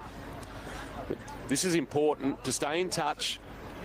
Margin to come back to 11 points. Rory Quinn will kick from just inside forward 50. Just swings out to the right slightly as he did. He got good purchase this time, and he's delivered another wonderful long goal. Couple of captain's goals either side of half-time from Rory Quinn. And the margin again is back to 11 points. Grovedale 8-6-54. St Mary's 10-5-65. Third quarter action thanks to Barwon Timber. Geelong owned and operated, building better since 1980. Yeah, it's a bit of a wobbly kick forward there from that free kick that was given at the centre bounce stoppage, and Quinn just in front of his opponent was able to get his hands on that football and take a mark, and then a really nice finish from a long shot. Got himself a little bit of extra distance from being able to wheel around a little bit on his right foot, and he put it straight through the middle of the goals, and a lovely finish. Not a noted goal kicker, only the 8 goals in 50 games coming in, Dowlow, so to get 2 from him is priceless. Taking his opportunities. Back in the middle, Abbott got it down to Deans. Gee whiz, haven't seen that before. Goes towards centre half forward. Oh, Alice nearly took the mark. He wants to get the handball away. He's surrounded by St Mary's players. One of them, Jansen. Handball on the up was okay to Garner. He needs some help. He got it from McMahon. He got it to Sprague. Goes to the outer side to Wales. Takes the mark.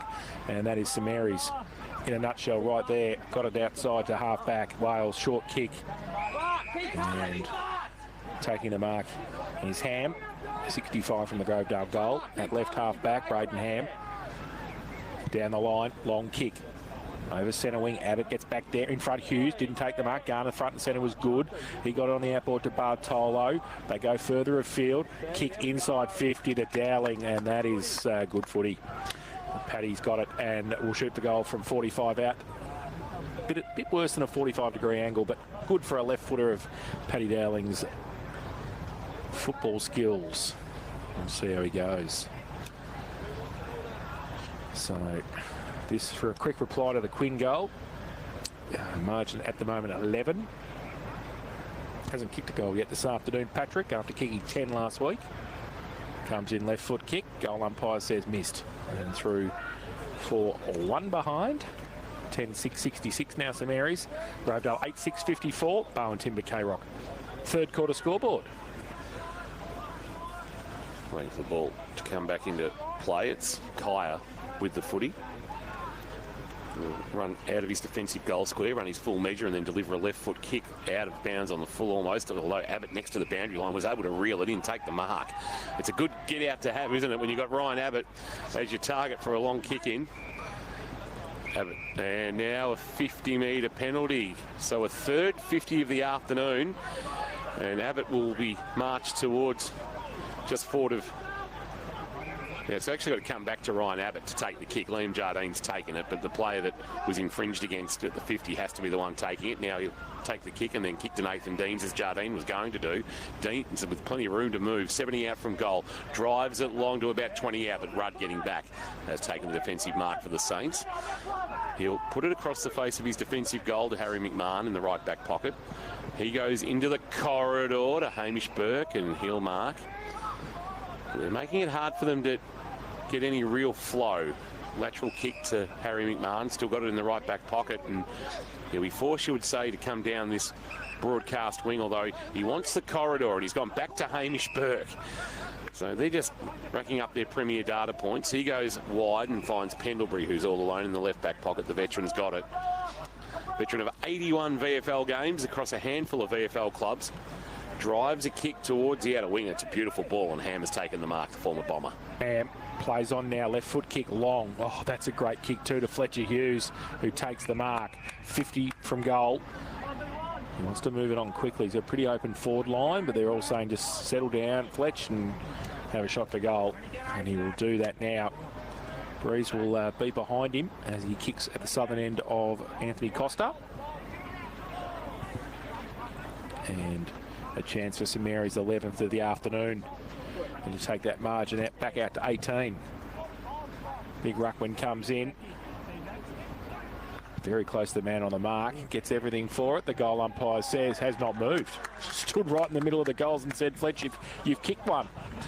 So he puts his first on the board, and the 11th for the home side, 11-6-72. They lead Grovedale 8-6-54. Barwon Timber K-Rock. Third quarter scoreboard. Geelong owned and operated, building better since 1980. Really nice pieces of play, passage of play from St Mary's, all that way back to how they were able to be controlled with it in the D50, not give it up, be really consistent with how they looked after the ball. Stacked up a lot of marks, already up to 11 marks for the quarter, and then they were able to find that one in the middle of the ground and then slingshot from there. And the ability of Fletcher to be able to get forward and take a mark. They're clearing their forward 50 out a lot, St Mary's. They're trying to isolate Paddy Dowling so that they can go long to him, but Fletcher was able to slip inside and take that mark, and a finish on goal was very nice from long range. Hughes jumped off 2 feet, had a fresh air. Cummins turns and kicks it inside towards forward 50. Ellis moved his opponent off the footy but couldn't take the mark. Charlie Lang was good for the Saints. Handball released to Rudd. Rudd sends a kick to the outer wing, judging it nicely. Harrison White takes a stretching mark in front of the scoreboard that shows that the margin is an equal game high 18 points. It's 18 points as it was when Chris Jansen kicked the third of the first 3 goals of the game. Kicked towards half forward. Fly came from the front of the pack. Might have been Kruger. Haven't caught a lot of Matty Kruger this afternoon. And now a chance.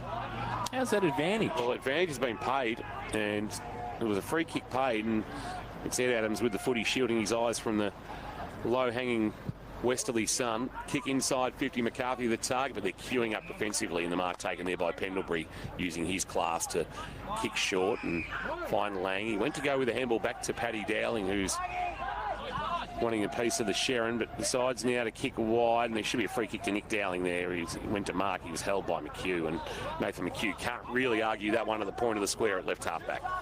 Goes across towards Hamish Burke, lateral kick, then comes to Charlie Sprague. Keeps that straight back and goes over the top to Garnes, just on the ground. Gerard, he goes with a right foot kick high towards half forward. Big sit at the back. Seagrave goes up, can't take the mark. Off the side of the pack. Bartolo straight at the ball, straight lines it and does well. Gets it to Cook. Kick top of the square. Good kick, great kick, fantastic kick. Could have had a shot for goal, but he saw McMullen at the right side, the advantage side, and he just kicked it back to the top of the square, and Trent McMullen took the mark and will shoot for goal from 10 out directly in front. Yeah, it was a great kick. He just kicked it off the line, squared it up and got it out the back where McMullen had worked his opponent underneath the ball, and he took a nice mark at the top of the goal square and goes back and has a shot on goal from short range. So Trent McMullen will come in southern end of the ground for his third of the afternoon, and the goal umpire says it's all clear. So his third and the 12th for St Mary's. They go to 12-6-78. They lead Grovedale 8-6-54. Barwon Timber K-Rock third quarter scoreboard, and the experts share thanks to the Sporting Globe. Eat, drink, sport. Here's Dowlo. Well, this is where the challenge comes for Grovedale. So St Mary's have been able to put on some early scoreboard pressure, and Grovedale have had a couple of chances. They've maybe wasted a few inside 50 entries. They've been turned over as they've just dumped the ball inside 50, but St Mary's have been able to control possession. They've been able to work it up the ground, kick mark, and then find the right targets going inside 50. Can Grovedale absorb some of the pressure that they're under now and try and get the game back on their terms like they did in the first half? Biggest lead of the afternoon now, and St Mary's have got it 3 of the first 4 goals of this second quarter and are taking control of the contest. Sam Burke to do the ruck work against Abbott. Might have won the tap down too. Paddy Dowling couldn't get his hands on it, but Rudd took the spillage. Kicked towards half forward. Nathan McHugh judging it nicely in front of McMullen. Took a good mark. He's a solid citizen down back, Nathan McHugh, for the Tigers. Third season at the club as he went short and found Billy Ford, who never stops trying, no matter what the circumstance. He shields his eyes from the sun on the outer side of the ground. The shadows are lengthening from the trees on the western side. High ball, not a great kick. It's off the hands of the pack. Lee Ellis came through but couldn't take it with him. And there's a Tiger at the bottom of that pack who's wrapped up. Abbott comes over the top also to ensure the ball's going nowhere, and we'll get a ball. That was Howe. Looks like Paddy Dowling and Braden Ham are rotating mid-forward. Ham's currently at full forward. Abbott, the tap down. There's Dowling at the contest. He couldn't take the footy away. Brought down in a tackle. Here's Abbott again, and we'll get another stoppage. Seems to have been the MO of the day for Ryan Abbott. Try and just get stoppage after stoppage and then try and clear. Ball up, centre wing. He tries again. Does Ryan Abbott. Pack develops. What numbers Heath Shaw wearing today for Geelong West? That's a very good question. 39. He is wearing 39. 39. But he wore 23 at the Giants. Well, he's wearing 39. Did he wear 39? Did he wear 39 at... No, 23 at GWS. No, Collingwood, though? 39 at Collingwood, yeah. yes. To the ball. Oh, throws at the umpire. Free kick. Going to St Mary's. And going to Paddy Dowling. So he's having a run on the ball. He's on centre wing on the outer side. Patrick just taking his time. Oh, gee, we squared the ball to Chip. It was okay. Connors took the mark. He goes towards Hamish Burke. Just does well. Gets the ball away. Oh, gee whiz. Nearly 50 against Quinn. Burke, not one person behind him now. As he kicks from the centre of the ground, he goes long. And towards half forward, it's all Grovedale off the back of the pack, though. Garner right at the better handball to Wales. Got a bit of time, top of the square again. Good kick over the back. Which way is it going to bounce through? It's bounced through for a goal.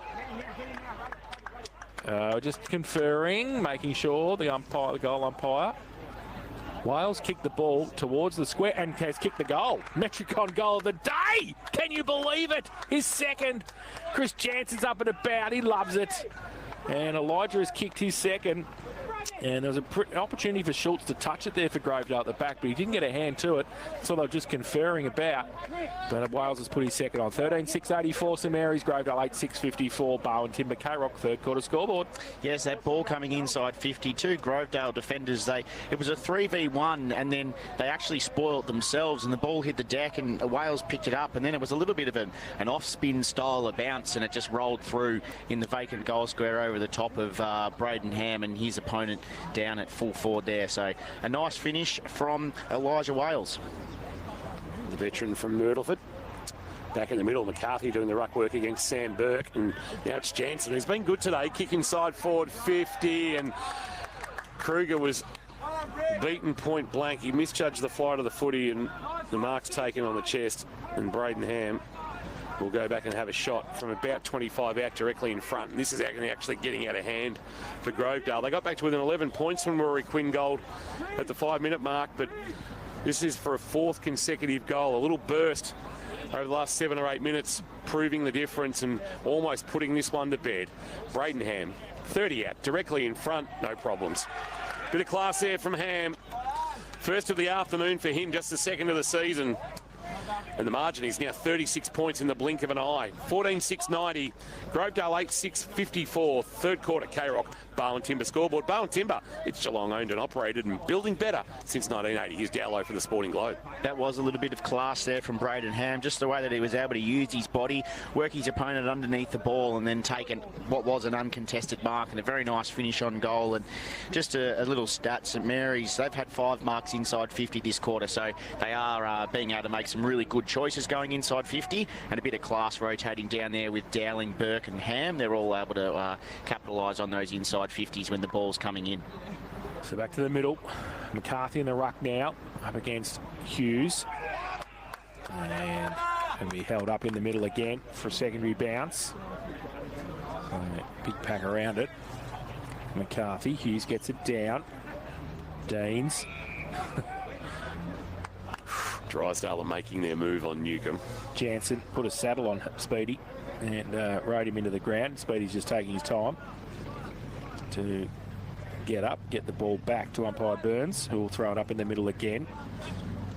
McCarthy gets it down. Oh, Speedy ran into Jardine, his own teammate, but he got the handball away. Then the kick came for Grovedale up the chimney. Oh, that's a good mark, and that's 50. That is 50. That is late from Howe. Jared Garner not happy, still on the ground. He pointed at him, goes, was it him? And that was very late from Nathan Howe. Nick Howe can't do that. And it will come down inside 50, and Garnes will have a set shot for his first of the afternoon. I reckon the match review panel might just take a little look at that. I don't think it'll be too much to answer. Pretty late though, but yeah, no, he's up, but yeah, just a bit late. Because they can go wrong, those incidents. Absolutely they can. So Jared Garner, 40 out directly in front. Speedy stands the mark. That's interesting. Is there a mark? Garnes comes in. Game 150. Oh, that's horrific, Jared. Another behind. He's missed 2 this afternoon, Draggy. That wasn't as shanky as the other one. At 14.791, St Mary's. Grovedale 8.654. Bowen Timber, K-Rock. Third quarter scoreboard. Jack Blood's also playing off half-back here for St Mary's, so a little bit of change from the first half, out of the middle and off half-back. Harrison White with the footy. Will drive a long ball to half-back. McCarthy will be his target, and he did well to get his hands on. Just couldn't complete the mark. Hitting the pack hard was hand, but he left it behind. Cummins just kicks for space. It's not going to work out very well. Bartolo dragged down as he kicked inside 50. Ham, he can stroll into an open goal. Loops a handball over the top, and Sam Burke says thanks very much. And they all get to Luke Bartolo, 7, 8, 9 of them, as Sam Burke kicks his 4th of the afternoon. And the margin now is a very irretrievable 43 points. We didn't see this coming.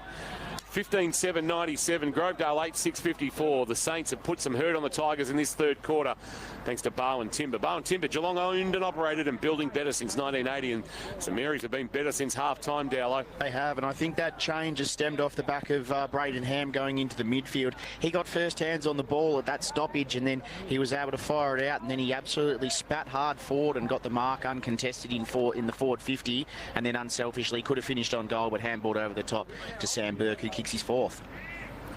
So back to the middle. Hughes, McCarthy. McCarthy got it down. Ricochets the ball. Back to McCarthy. High kick towards centre half forward. Big pack there. And ball spits out towards Deans. He gets up somehow off the deck. Gets the handball on the out. Walker now for Grovedale. Scrambly sort of kick. Harry McMahon comes across half back. Does well. Handball towards Connors now. He gets it out further. Now they go towards the middle, but it's turned over. Ford takes the mark for Grovedale. He chips the ball to half forward. It's all right. Ed Adams takes it. There's not much to kick to. Some areas are flooded back. Now he's going to play on. Left foot kick from half forward towards the pocket. Well, he's kicked that into the car park. That's out of bounds on the full. Charlie Lang will take the free kick. Last line of defence for St Mary's. Lang back from Finley. I think all the Lang boys were there last year, played in a grand final in the Murray League, and I think Tom might be the only one left. There's a kick towards half-back. It's going to work out all right. Hughes, Bartolo, who set up that last goal. His kick went looking there for Cook. Cook gave away a free kick for an arm chop on Harrison White. He'll quickly go to Billy Ford in the middle of Anthony Costa oval. He'll just have to hold, and that's 50 against Elijah Wales, who I can see what Elijah Wales was doing there, Dowlo. He wanted to ensure there was no momentum for Billy Ford, but Billy Ford just sort of almost submitted when Elijah Wales touched him, and that's not much of a 50. If the square is... Oh, no, it's all the way back there. I thought umpire Jones had stopped it just inside 50. No, that is 50. And Billy Ford to stem the bleeding. 5 consecutive goals have turned a 12-point lead into a 43-point buffer for the Saints. Missed to pull one back, but fair to say the damage has been done in this one, in this third quarter. Billy Ford. Last year's best and fairest, playing game 102. Has snuck it into the right-hand goalpost, and he wants to get his teammates up and about. So a goal for Billy Ford, and I reckon that is goal number 3 of the afternoon from a 50 for the Tigers as they move to 9-6-60. St Mary's 15-7-97, 22 and a half minutes played in this third quarter. Bowen Foods time clock. Bowen Foods sells the freshest fish direct to you. Donga Road, North Geelong. Yes, it is the third goal from a 50-metre penalty for Grovedale. But yes, like you said, King, I think Wales was just trying to hold Ford up in the middle of the ground, and Ford probably put a tiny bit of mayo on it potentially, and the umpire gave him the 50-metre penalty, but that's the way it goes when you come in late and try and hold players up, that sometimes they go your way. So a nice little one back there for Grovedale. Back to the middle. Hughes goes up early. Ford though roves it. Left foot kick for Grovedale across centre wing. Bartolo can't take the mark. Tries to drag it in. And Connors is there as well. Goes back to Bartolo. Handball from Ryan was good to Ham across half back. Hey, Braden Ham goes towards half forward. Jansen to run onto it. Oh, look, he read it beautifully at the back. He might get it. Seagrave, can he give it to him? He rides the bump. He tried to get it to him, but Grovedale, he ran too far past the Grovedale defence, and now it's bottled up at half forward, and we'll have a ball up. Geelong West 3-2-20. Lowry yet to score. Lockie Horniblow has all 3. Good start by him. Big afternoon, I would have thought so. Ball, oh, nearly a mark, and the umpire will come in, and there's going to be a ball up in the end. It's a good tackle by Harvey Ryan. And the point of the centre square at half-forward for St Mary's. They're 15-7-97. They lead. Grovedale 9-6-60. We played 24 minutes Bowen Foods time clock in this third term. Hughes won the tap down, tried to get it to Rudd. Bartolo coming one way, got Kaya for company. Forward a handball. Dean's tight against the boundary line. Somehow bought territory. It'll sit on its point. Pendlebury tried to keep it alive by knocking it back to Sprague. Sprague had to wait for it. Did well to release a handball to Ryan, who gave it to Pendlebury. Pendlebury will kick to the middle of the ground, and Ham, well weighted. Ham hit the ground running. Handball into the path of Hughes. If it sits for him, he's in business. It didn't. It bounced away from him. So Ham came again, stumbling to ground. Got a handball to Rudd. Rudd tried to trap the ball on the ground. Got a handball to Bartolo, but left it behind. Dean's tackle. Didn't have the footy. Umpire said, play on. Bartolo came again. We'll get another stoppage. The Sharon, the vagaries of the bounce, just didn't play out the way that St Mary's hoped in that forward foray. So a ball up centre wing, front of the best seats in the house, thanks to Apco Cafe 24/7. Hughes, one on the head from Abbott, comes back. Oh, gee whiz. Harry McMahon has had his head ripped off by Billy Ford 7 times. He's waiting for the umpire to blow the whistle and say, now he's called to play on. He chips the ball to Rudd. Got McMahon running past. He says no. He's going to hold it up, Michael Rudd. And he's looking to try and keep it away from Ryan Abbott, so he goes directly to Ryan Abbott. No, he doesn't. He goes up. Oh, Mark Seagrave, no, couldn't take it. Off a step back to Rudd. We'll have somebody that gets one over the shoulder. The umpire says no. Close the boundary line, Sprague.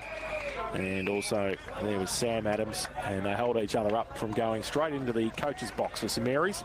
And we'll have a boundary throw-in back here on centre wing. 25.5 minutes played on the Bowen Foods time clock. Third quarter action from Anthony Costa Oval on KRockFootball.live and AFL Bowen TV. St Mary's 15-7-97. Grovedale 9-6-60. Abbott just holds off Hughes. Tried to palm it down to Ford, but getting in the way at the bottom of that pack is Jared Garner. And Billy Ford locks him up, and at the edge of the centre square, true centre wing will have it thrown into the air. Abbott grabbed it out of the ruck, tried to fire a handball away, got it to Deans. Deans looped one over the top, it going on off the footy. Handball McDonald back to Ed Adams. Ed Adams sends it long inside 50 for the Tigers, looking for a mark off the hands of the pack. Spicer was good. Chance here for Lee Ellis, tight in the left forward pocket. A flying shot at goal, misses everything, and it's out of bounds on the full, and the Saints will take the free kick. A long way from home, but holding a very commanding lead after a dominant third quarter performance, and the skipper's got it, Jack Blood. Blood now chips the ball to the top of the 10-metre square and finds Nick Dowling. He goes to the Paul Peck pocket, Lockie Peck pocket. Let's see, where is Lockie? Is he out there somewhere? Beautiful. We're spelling in pink today. The ball short. Michael Rudd has got it. Inside defensive 50, chips the ball to the outside. And back to Blood. He goes short to Hamish Burke, right on the point of the square at half forward. Back to Blood. Handball to Rudd. 3 of them working in trio. But the ball throw, said the umpire. Grovedale to take it. Rudd being wrapped up there. And the Tigers, what have they got to go to? That's the thing. They go with the left foot kick towards coming out. Oh, that's a good mark in front by Sprague, who just stood in front of Bailey McDonald. And trailing him was Pendlebury as well. He got stuck in the middle, McDonald, and Sprague just took the mark inside defensive 50. He just chips the ball back to Pendlebury. He goes to the outer side. He's chipped the ball as well to Hamish Burke. Plays on from half back to centre wing with the kick at the back. Kruger couldn't take it. Quick kick out of the pack, but only as far as Harry McMahon at half back. Wants to switch the play, but it was out of the reach of Lang. It sat on its point, the bounce. Howe took the footy. Lang and Bartolo with the greeting committee. And they wrapped him up, and at the edge of the centre square, favouring the Tigers, will get a ball up. Ryan Abbott wills himself to the next contest. He'll have Fletcher Hughes again for company. Hughes won the tap down. Rudd did the roving, released a handball. Ham has been classy in this third quarter, has single-handedly turned the game, you would suspect. His kick wide, though, not great. Asks a lot of Cook, who tracks it to the boundary line, wants to take on the tackler. Got a handball away, but just under pressure. The handball's going to be turned over. Walker on his hands and knees. Kaya threw it on the boot and got lucky because Nathan Deans was standing alone in the middle of Anthony Costa Oval. Well, he was hiding, so in the shadows, which he does. And he goes short, or to Ford. Oh, candy from Billy Ford. Right foot kick high towards full forward. No mark taken. St Mary's have had the numbers at the back of the pack this time, though. Going to go and chase. Ball in the Lockie Peck pocket. The ball still in dispute. Handball now by Hamish Burke over the top. Quinn, he just leaves it. Alice was there as well. Blood put the tackle on. And he basically buried Bailey McDonald in the turf. And the umpire will come in and ball up. About 40 out from the Grovedale goal. Quinn's going to need a ruck work for Grovedale.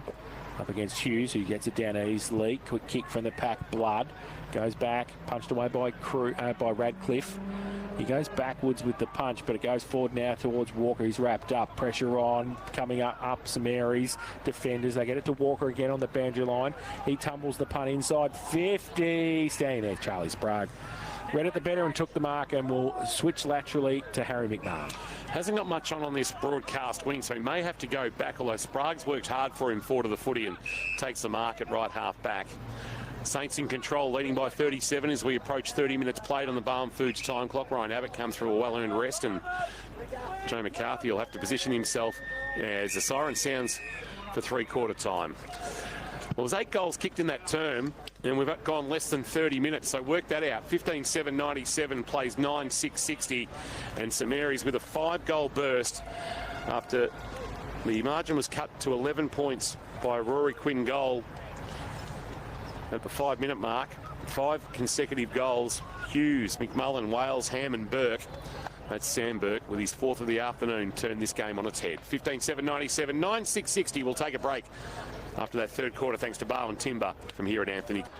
We stand strong, so gather around and take a seat. There's something you all need to see. It only takes one mark, it only takes one goal to put you back in front.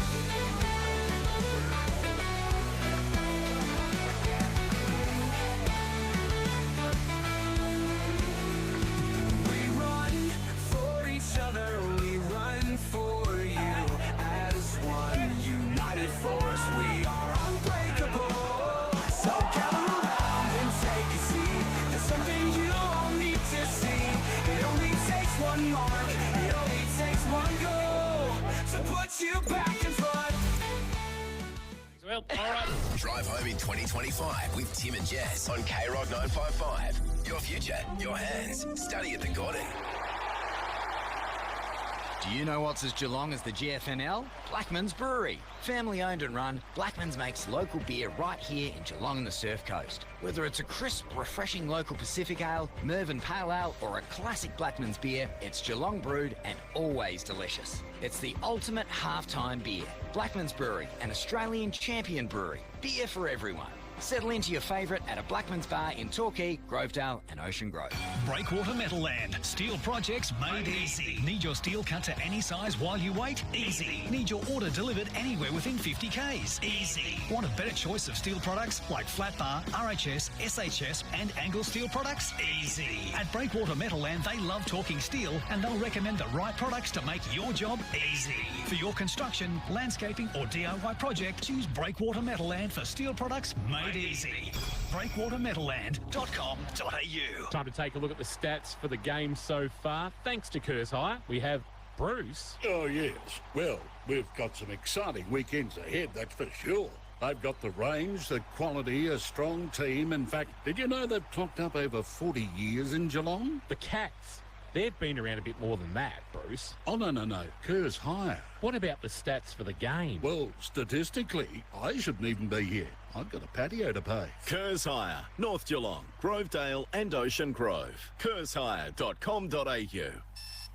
Get a good night's sleep with Harvey Norman, Corio and Warren Ponds. Quality mattresses by Tempur, Sealy Posturepedic, Sleepmaker and King Coil by A.H. Beard. With major savings. Adjustable bed bases, bed frames, kids' bedroom furniture, bunk beds and storage pieces. Customisable Australian-made bedroom furniture to suit your space and style. Luxurious pillows, quilt covers, sheet sets and more.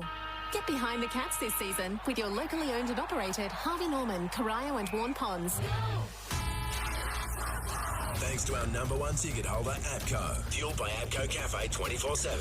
Three-quarter time at Anthony Costa Oval. St Mary's 15-7-97. Grovedale 9-6-60. The margin is 37. The Saints using a 6-goal-2 third quarter to take control of the contest. 5 consecutive goals has blown this one apart. The around the ground scores are looking very interesting, and I think that's where we should go right now.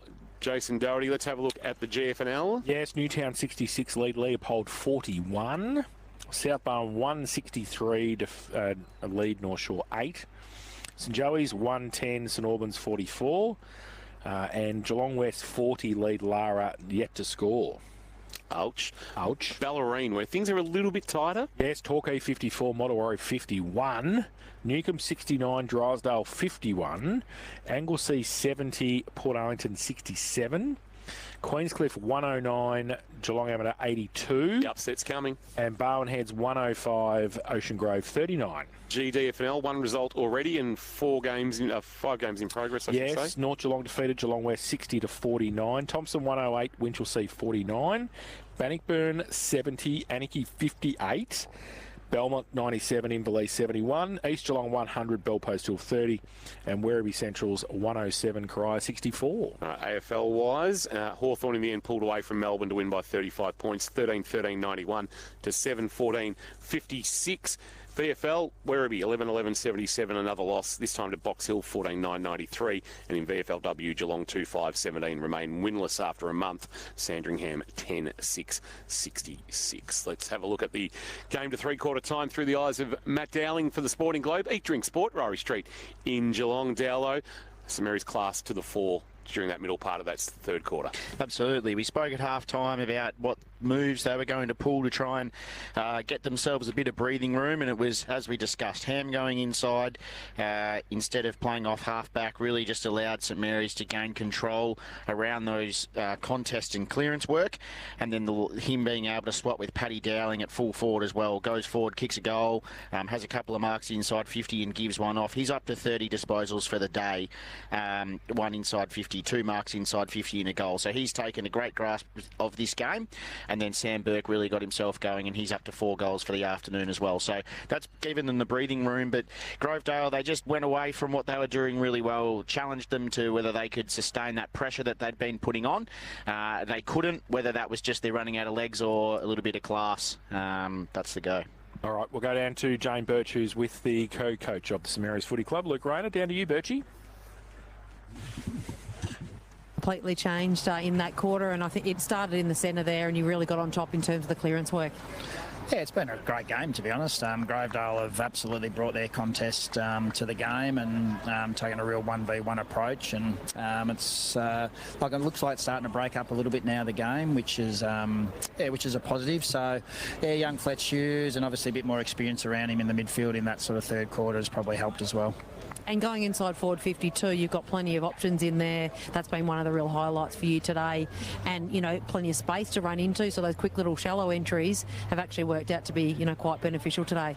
Yeah, I think for me the third quarter now is probably the one where it started to open up a little bit, and our connection between probably mid and forwards been better than what it was in the first half. So I'm sort of hopeful that trend continues for another quarter. Good luck. We look forward to how it pans out. Good on. Thanks, Birchie. Thanks, Birchie. Thanks to Luke Rayner joining us at three-quarter time as well. The Grovedale boys just coming back out. Jacob Spalding had them for quite a while there at three-quarter time.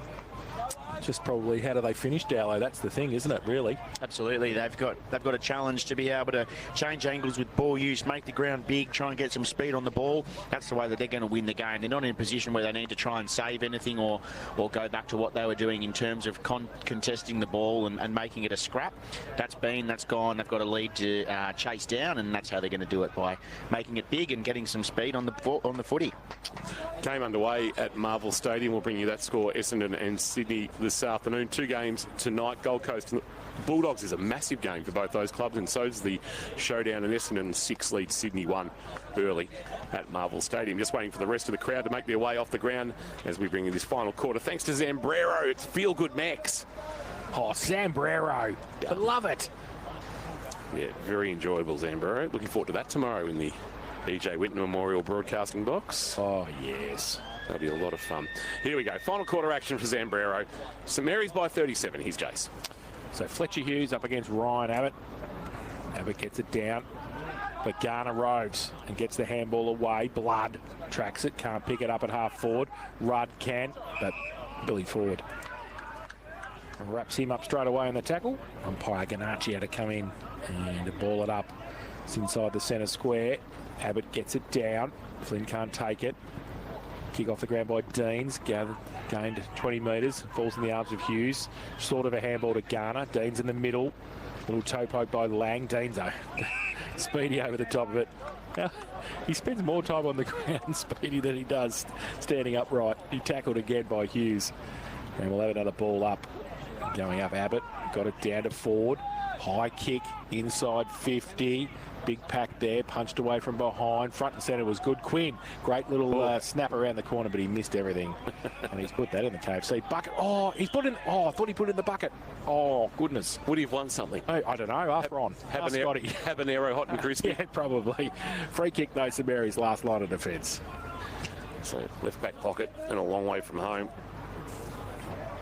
With the footy, Jansen looking for Garner, who down low takes a good mark in front of the Don Matheson Pavilion. That has good numbers in front of it as always.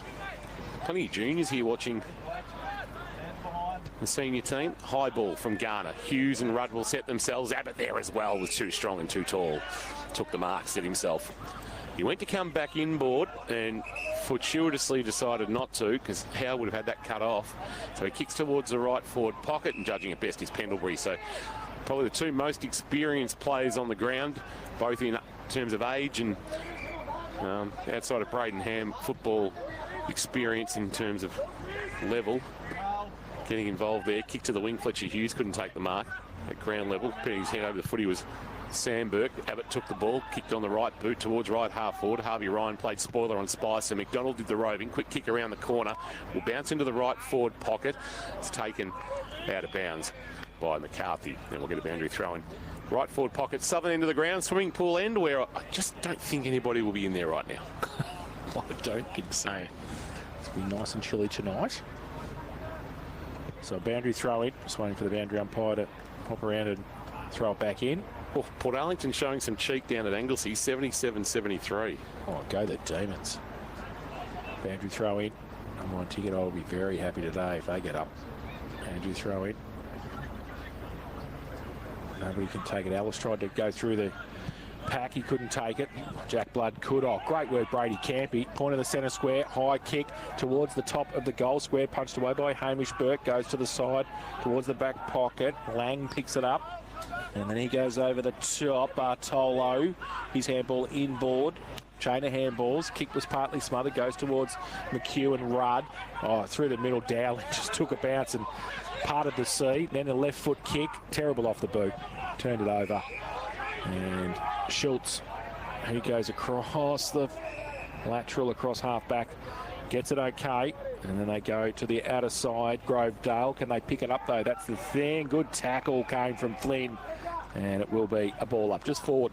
Centre wing for Grovedale. Just saw the proud grandfather, Greg Moore, just has ducked in to have a look at his grandson on debut. He's acquitted himself quite admirably. Fletcher Hughes from behind winning the tap down against Abbott, but the Tigers are going to go inside forward 50. Rolling ball taken by Harvey Ryan, but rather Lang dragged down in the tackle. Billy Ford kick to the goal square, bouncing ball. Well, the bounce did McCarthy no favours, but it did no favours for the St Mary's defence in the end until they were able to tidy up, and a long high ball to half-back Bartolo looking for Garner. Nathan Deans overhead couldn't take the mark. Later tackle on Garner, who didn't have possession, and will win a free kick. He was a bit stiff there, Speedy, but the free kick was there. And Jared Garner has got it and gained 150 for the Saints this afternoon. Just waiting for an option to present, and that option is actually going to go back inside defensive 50, and Hamish Burke's got it about 35 from his defensive goal. He has.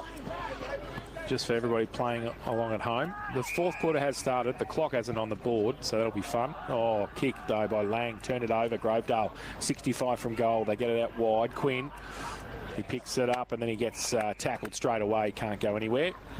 And it will be a ball up 50 from their goal. Not much happening in the first, what have we got, probably about 5 minutes according to the live stream, having played in the fourth quarter, but not too many things happening and no one's really grabbed hold of it so far. From the ball up. Nobody's going anywhere. So the umpire, Errol Burns. Umpires have been solid again this afternoon. A good trio, Ganachia, Burns and Jones. Sounds like my law firm. Hughes winning the tap down. Rudd trying to barge his way through the pack. Somehow was able to shrug off 2 tackles. Got a handball to Garner, who gave it to Charlie Lang. Lang with a high kick towards half back. It bounces at the feet of Dowling and McHugh. Deflected back towards Dowling. Wales is there as well. Dowling tried to pick it up and spin out of the pack, but the problem was he left the footy behind. He's a little bit sore in back play. Keep an eye on Paddy Dowling there.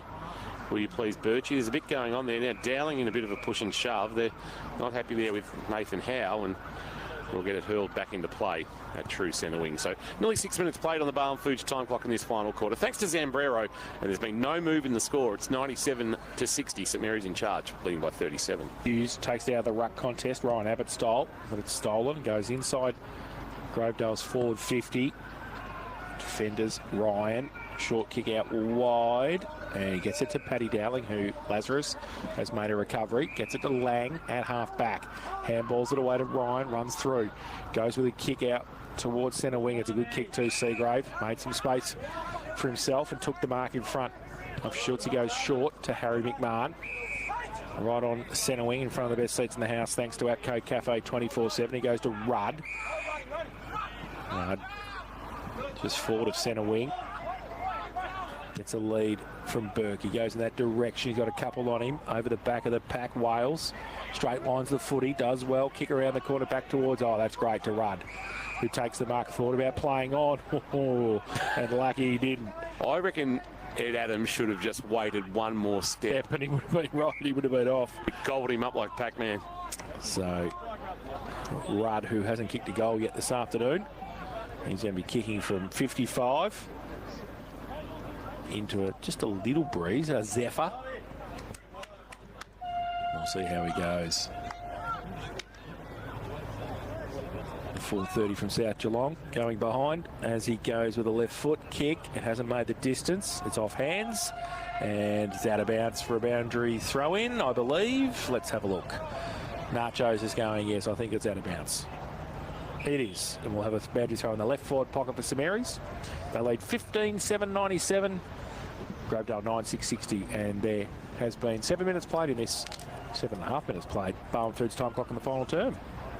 Thank you, Jason Doherty. We'll get a boundary throw, and we're just waiting for... It's a bit going on off the footy. Now the boundary umpire's come right in. He's actually standing basically in the left forward pocket now. There's a bit going on off the footy, and Matty Kruger has annoyed Paddy Dowling enough that Dowling's given away a free kick, and the ball's going to come back to Matty Kruger, and he'll take the free kick. About 25 from his defensive goal, goes across the face of that defensive goal to Brady Campy. Campy then plays on and goes short, and Billy Ford has been very busy all afternoon. The reigning best and fairest has got it. Where's he going to go? Tom Schultz is his target. This is a big ask. Bartolo's going to set himself over the top. Had a fresh area with the spoil, so it rolls out the back to Garner. Garner fires a handball back to true centre wing. Hughes had to wait for it to bounce and then kicked quickly to left half forward. Kicked it towards Schultz and McMullen. Well picked up there at the back by Sam Adams. He got a handball up, but Wales was able to lay a tackle on McHugh, bring him to ground, or White I should say, and bring him to ground, and we'll get a ball up. Port Arlington lead Anglesey 79-77, by the way, gentlemen. Oh, here we go. Ball up. Hughes, Abbott. Neither can take it. Ham just back on the ground. Right foot kick might be okay. Falls in the arms of Flynn. 55 out. Squares the kick towards Burke. Over the back did well. Worked perfectly. Got the handball away. Little toe poke from Paddy Dowling. Kicked the goal. Oh, as if you don't mind. Paddy Dowling. Was that on the right? Paddy Dowling has kicked his first. Great play, Sam Burke. Just worked his opponent under the footy, and they ran back towards goal. And he has put his first on the board, 16-7, 103 St Mary's, and they lead Grovedale 9-6-60. That's on the Zambrero K-Rock final quarter scoreboard. Yes, and Braden Ham straight on the ground for the first time in the last quarter and gets the clearance straight away, and then a nice kick inside 50 from Flynn. And yes, Sam Burke, some good body work, worked his opponent underneath, was clean with the pickup and gave it to Dowling, who finished nicely with a little dribbler through on the right foot. Good luck with the schematic standout this afternoon. I know, I've been thinking about that all three-quarter time, and I've just got a few names bobbling around in my head, so we'll see what happens. Your disaster restoration experts. Steamatic. David Vivian and all the team. Coming out to do some work in Armstrong Creek this week, they are, the Steams. Nice, tap down. Oh, that's beautiful from Abbott. And bursting away is Howe. He's collected after he kicked by Nick Dowling, and that will be a downfield free kick, and Joe McCarthy, he's going to have a shot at goal. I think he was trying to give it to the umpire or somebody other than himself, but it will be Joe McCarthy to have the shot at goal from about 40 out. Look to kick the Tigers first of the final term, which is now past 10 minutes. They were as close as 11 points when Rory Quinn goaled 5 minutes into the third quarter. But since then, it's been total domination from the man in navy blue and green, Joe McCarthy. That's not a bad kick. He's hung that out to the right and let it draw back. So nice finish by the big fella. Playing just game number 12. Kicks the 7th goal of his career. And we're out back to a 37-point ball game. Grovedale moved to 10-6-66. St Mary's is 16-7-103. Final quarter action thanks to Zambrero. It's Feel Good Max. Yes, just a very nice finish there from Joe McCarthy from long range, and the free kick from the late hit, they're the ones that just, you know, you get a little bit undisciplined and give those opportunities to have shots on goal. So they'd like that time back, but nonetheless, Grovedale capitalise on the opportunity with a lovely finish from McCarthy. So 3 goals from 50s and then 1 from a downfield free kick. So nearly half their goals from... How are you, Jack? Good? Ill discipline.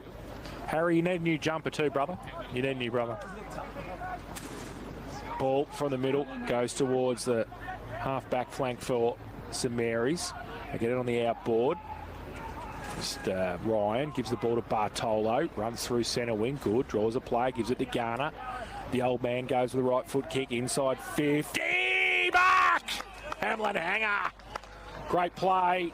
And Ollie Flynn, KC and the Sunshine Band will be very happy about this. Ollie will line up from 40 out slide angle.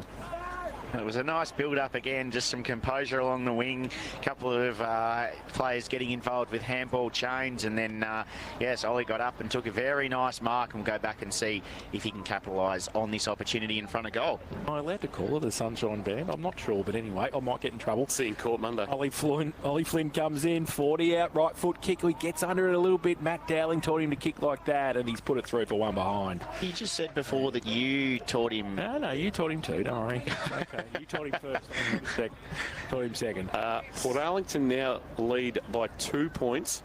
Oh, stick with us. 16-8-104 St Mary's Grovedale. 10-6-66 Zambrero. Rock final quarter scoreboard. Long kick in. Abbott went to fire a handball forward. Harvey Ryan was able to knock that handball down. Deans picked up the crumbs. Ryan picked him up and just shaking that right hand. St John of God Hospital, caring for our community for 50 years. Keep an eye on Speedy Burgee. Grabbed out of the ruck by Big McCarthy. He's wrapped up by Rudd, and the umpire says, give it to me. I'll do it all again. 16-8-104. 10-6-66. St Mary's to stay unbeaten 4-0 and continue a 10-year unbeaten streak against the men from Burdew Reserve. As we've gone about 13.5 minutes on the Barn Foods time clock. McCarthy, Hughes won the tap down. Roving done by Howe. Kick around the corner was well read by Connors off the boot, and he takes it on the chest. Almost to the point of the square at left half back. Always a solid citizen in defence. Real men's club sort of arrangement. Kick to the middle for Rudd, who is able to mark and quickly get back away from Nathan Howe and assess his options. He goes short with a kick to Braden Ham, who really was the match breaker in the third quarter, and then he just sets the kick up inside 50. Fletcher Hughes, it's off his hands. Harrison White was good, clean, and burst away. Now with the outside of the right boot, drives a long kick. It's not a great kick. Harvey Ryan, judging it best off the boot, moved onto it at half back. Turned and kicked, and wonderful mark. Falling over, but then diving and taking the mark was Charlie Lang. Comes to the middle, Fletcher Hughes, got a paddock in front of him, handballs it away. Harry McMahon, right foot kick over the top, over the head of Dowling. Third in line, McHugh took the mark. Goes towards half back. It's opened up now. Boys are a bit tired. Ford gets it on the outboard. Short little kick. Comes towards Quinn. Can't take the mark. Burke right next to him and wrapped him up and threw him in the ground with the footy.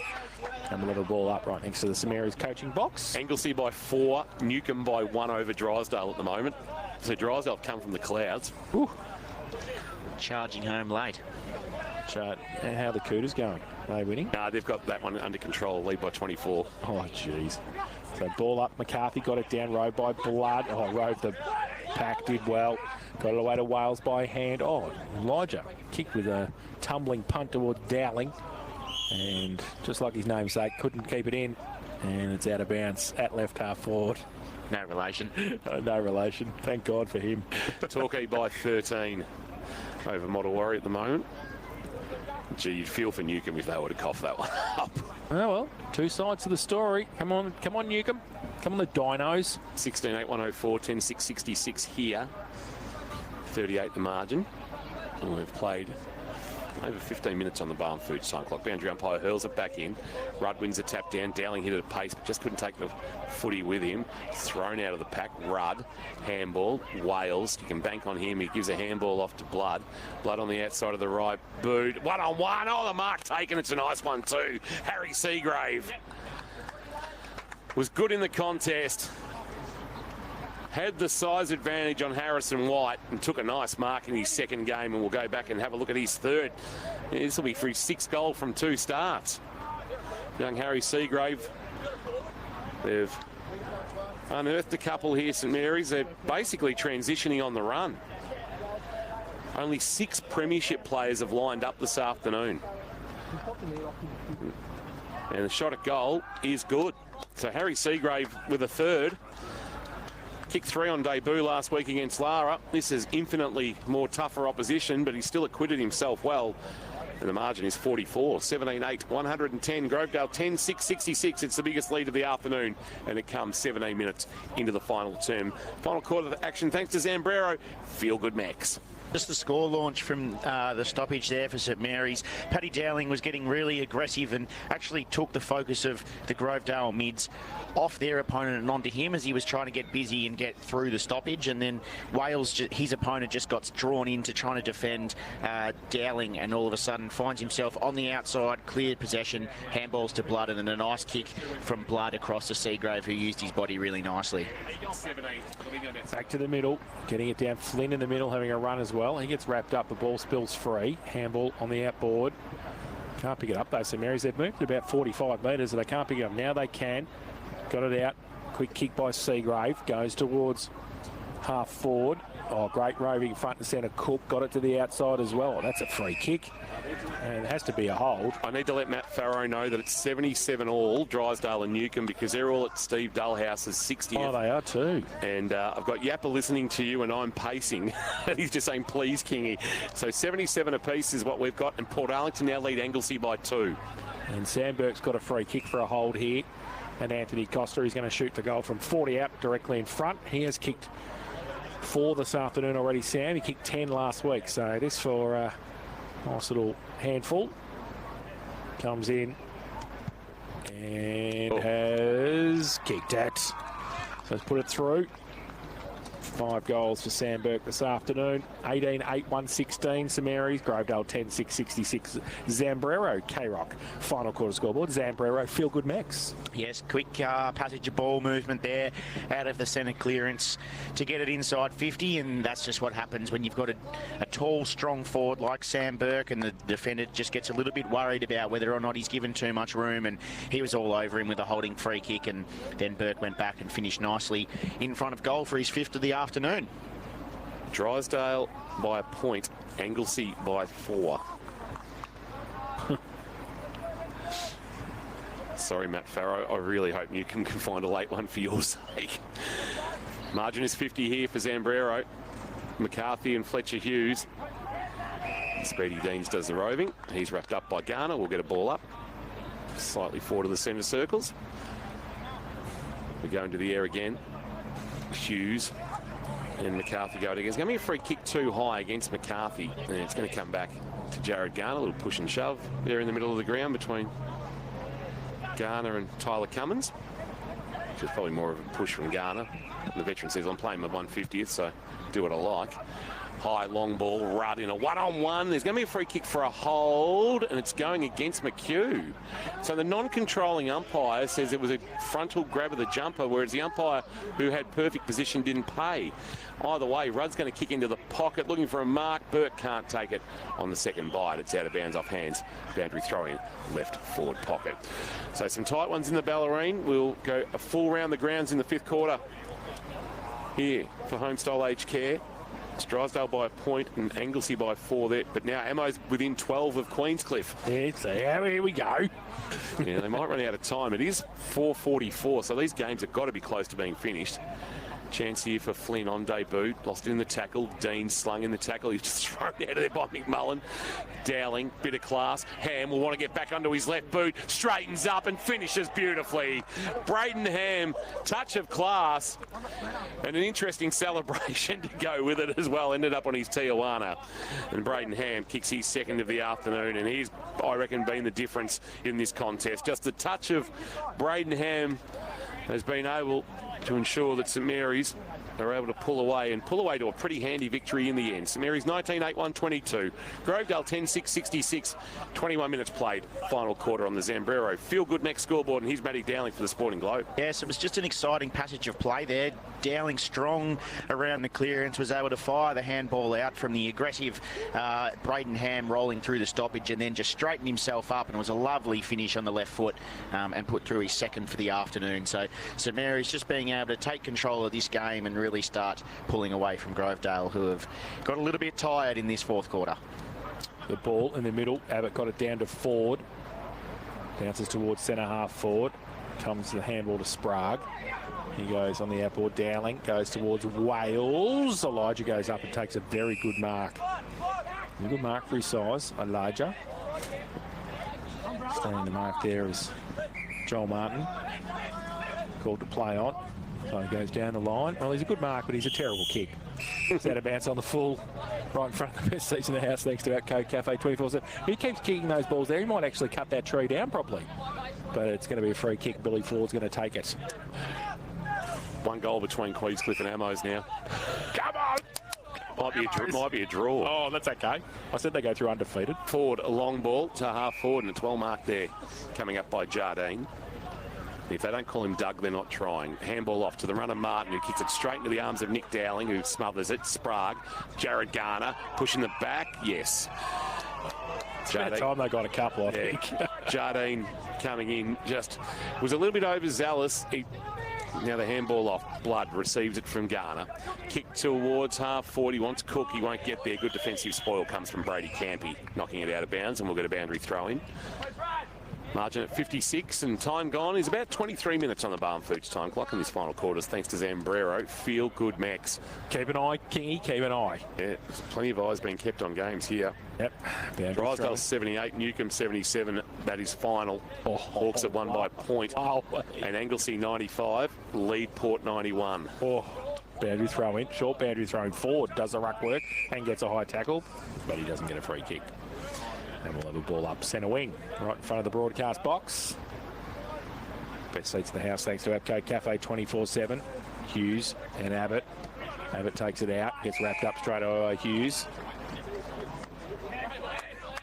So again, thrown in the air. And it's full time at Queenscliff, 121-115 they win. And the ball goes to the outside. Oh, good tackle by Nick Dowling this time. Sees the ball and players over the boundary line. And we'll have another boundary throw just forward of centre wing for Grovedale. They're 10-6-66. They trail St Mary's 19-8-1-22. Mercy rule now here at Anthony Costa. So Queenscliff with the big upset. And this unpredictable Ballerine season continues. Ryan Abbott grabs it out of the ruck, loops the handball over the top. Martin to run onto it. Got out of one, got out of two tackles, and then his kick partially smothered. It rolls about 5 metres. Harvey Ryan met it full chest. He gave a handball to Hughes. He gave it back to Ryan. Ryan at left half back. Drives a kick to half forward. Sam Burke got eased under the footy by Kruger. And the free kick will go to Sam Burke. The man has kicked 15 in the last 2 weeks. And McHugh lucky not to have given away 50. Now, umpire Burns wanted Sam Burke back behind the mark, and he wasn't, so he kicked it. Now we're going to have to wait for it to come back, and we'll be here till about 7:30. Oh, then he's been falconed. Went through the arms of Errol and onto the schnoz of Sam Burke. I think he's okay, Birchie. Injury update. Right onto the schnoz of Sorry, Sam Burke. I was having a giggle. Gee, that was a comedy of errors. It was. Just a cricket ball, Errol, not a footy. Yeah, don't try and mark it. Sam Burke, long and high, to about 20 out from goal, off the hands of the pack. Garner in game 150, strolls in, and watch them come for him. Off the hands of the pack, Jared Garner does what Jared Garner does best. And his 150th appearance in navy blue and green to go with his 41 at Colac. He kicks goal 212 of his career, and the margin is now 62. 28-1-28. Grovedale 10-6-66. It's been comprehensive this second half from the Saints, Dowler.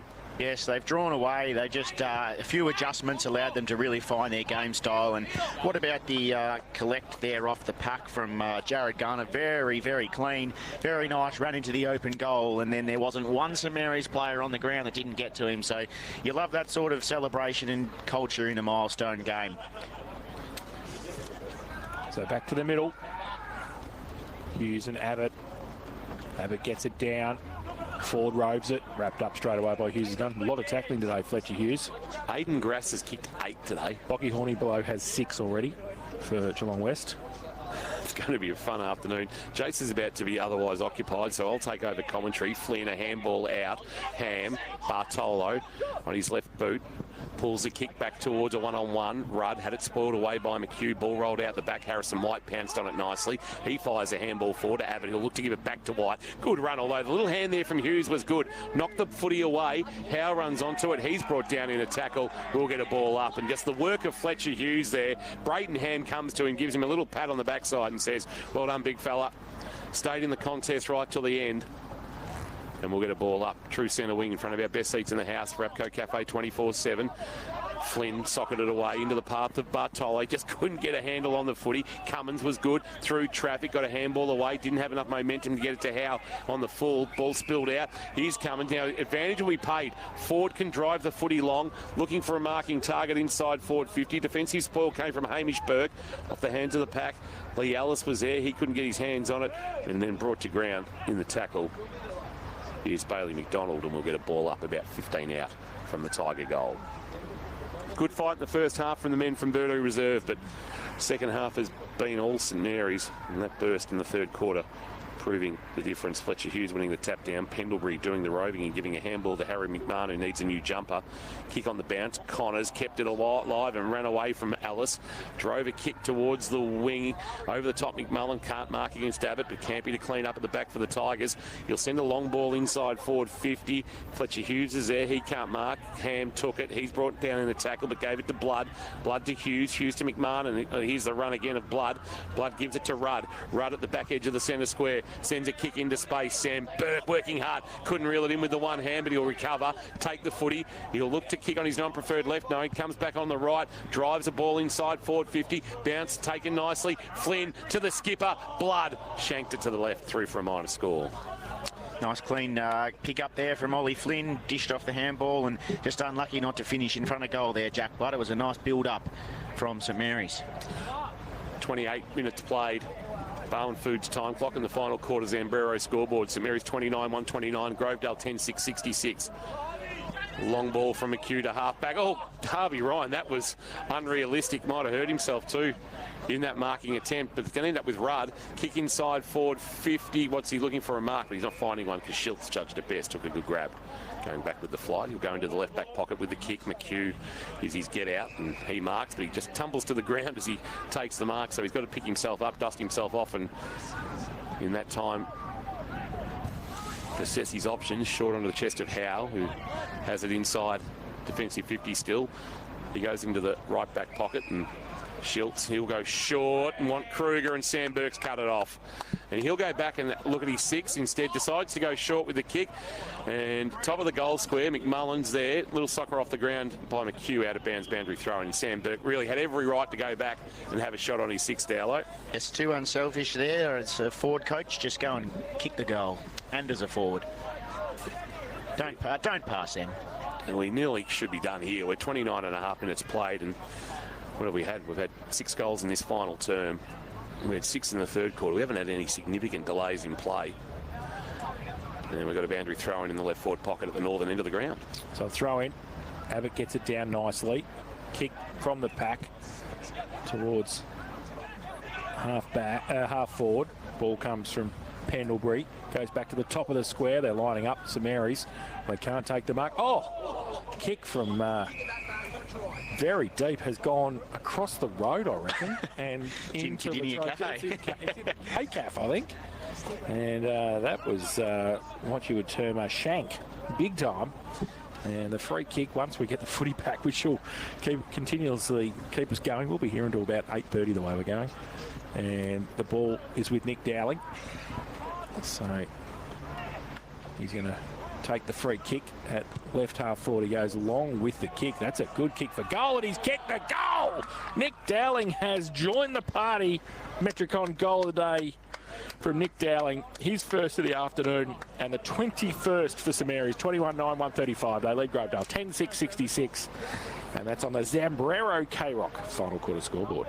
Yes, I was going to say that he had a paddock of space if he just kicked it wide to the other edge of the goal square. He had some forwards lining up with a bit of space in front of them, but when in doubt, have a shot, and if you can kick it like that, don't worry about it. Lovely finish from Nick Dowling. More than 31 minutes played in this final quarter on the Bowen Foods time clock. 21-9-135, playing 10-6-66, and it's 5-5, and we should be done by now, but we're not. And we're still going, and the sun is threatening to set on us. Ball into the air. Hughes trying to get position against Big McCarthy. McCarthy did well. Gave a handball back to Billy Ford, who put a high right foot kick towards half forward. Positioning himself well was Ryan. He'll try and get onto the loose footy, but Bailey McDonald came back and got it. Handball on the bounce to Deans. Deans gave it to Schilt. Schilt stepped through the oncoming tackler and then went to the outside of the right boot, and we are done. So Mary stay unbeaten. They took the game away in the second half. 12-3 after the main break. When they led by 10 at the main break, we thought we were in for a contest, but St Mary's class has been stamped and they are still alive in this competition. Don't think that they're dropping off this year and won't have a say when it comes to September. They've got class across the field. They might not look the same as they have in the last 5 or 6 years. Plenty of premiership players have moved on, but today they have taken apart Grovedale in the second half for a 69-point victory. 21-9-135. Grovedale 10-6-66. And the Saints go to win number 4 of 2025. And Dallo, impressive from half-time onwards from the Saints. Very impressive. They changed a few things around personnel-wise, like we've touched on in the second half of the call. But yes, they got themselves going. They found some good entries inside 50. Their forwards started to take control. And Grovedale, to their credit, they put up a good fight, but just ran out of legs in the second half. And they were run over the top of what is a very good football side in St Mary's. Matt Dowling for the Sporting Globe. Eat, drink, sport. And we're into the fifth quarter thanks to Homestyle Aged Care. It's the next best thing to being at home. Check out homestyleagedcare.com.au. We'll speak with the respective coaching staffs. We'll have Jacob Spalding join us and one. We stand strong, so gather around and take a seat. There's something you all need to see. It only takes one mark, it only takes one goal to put you back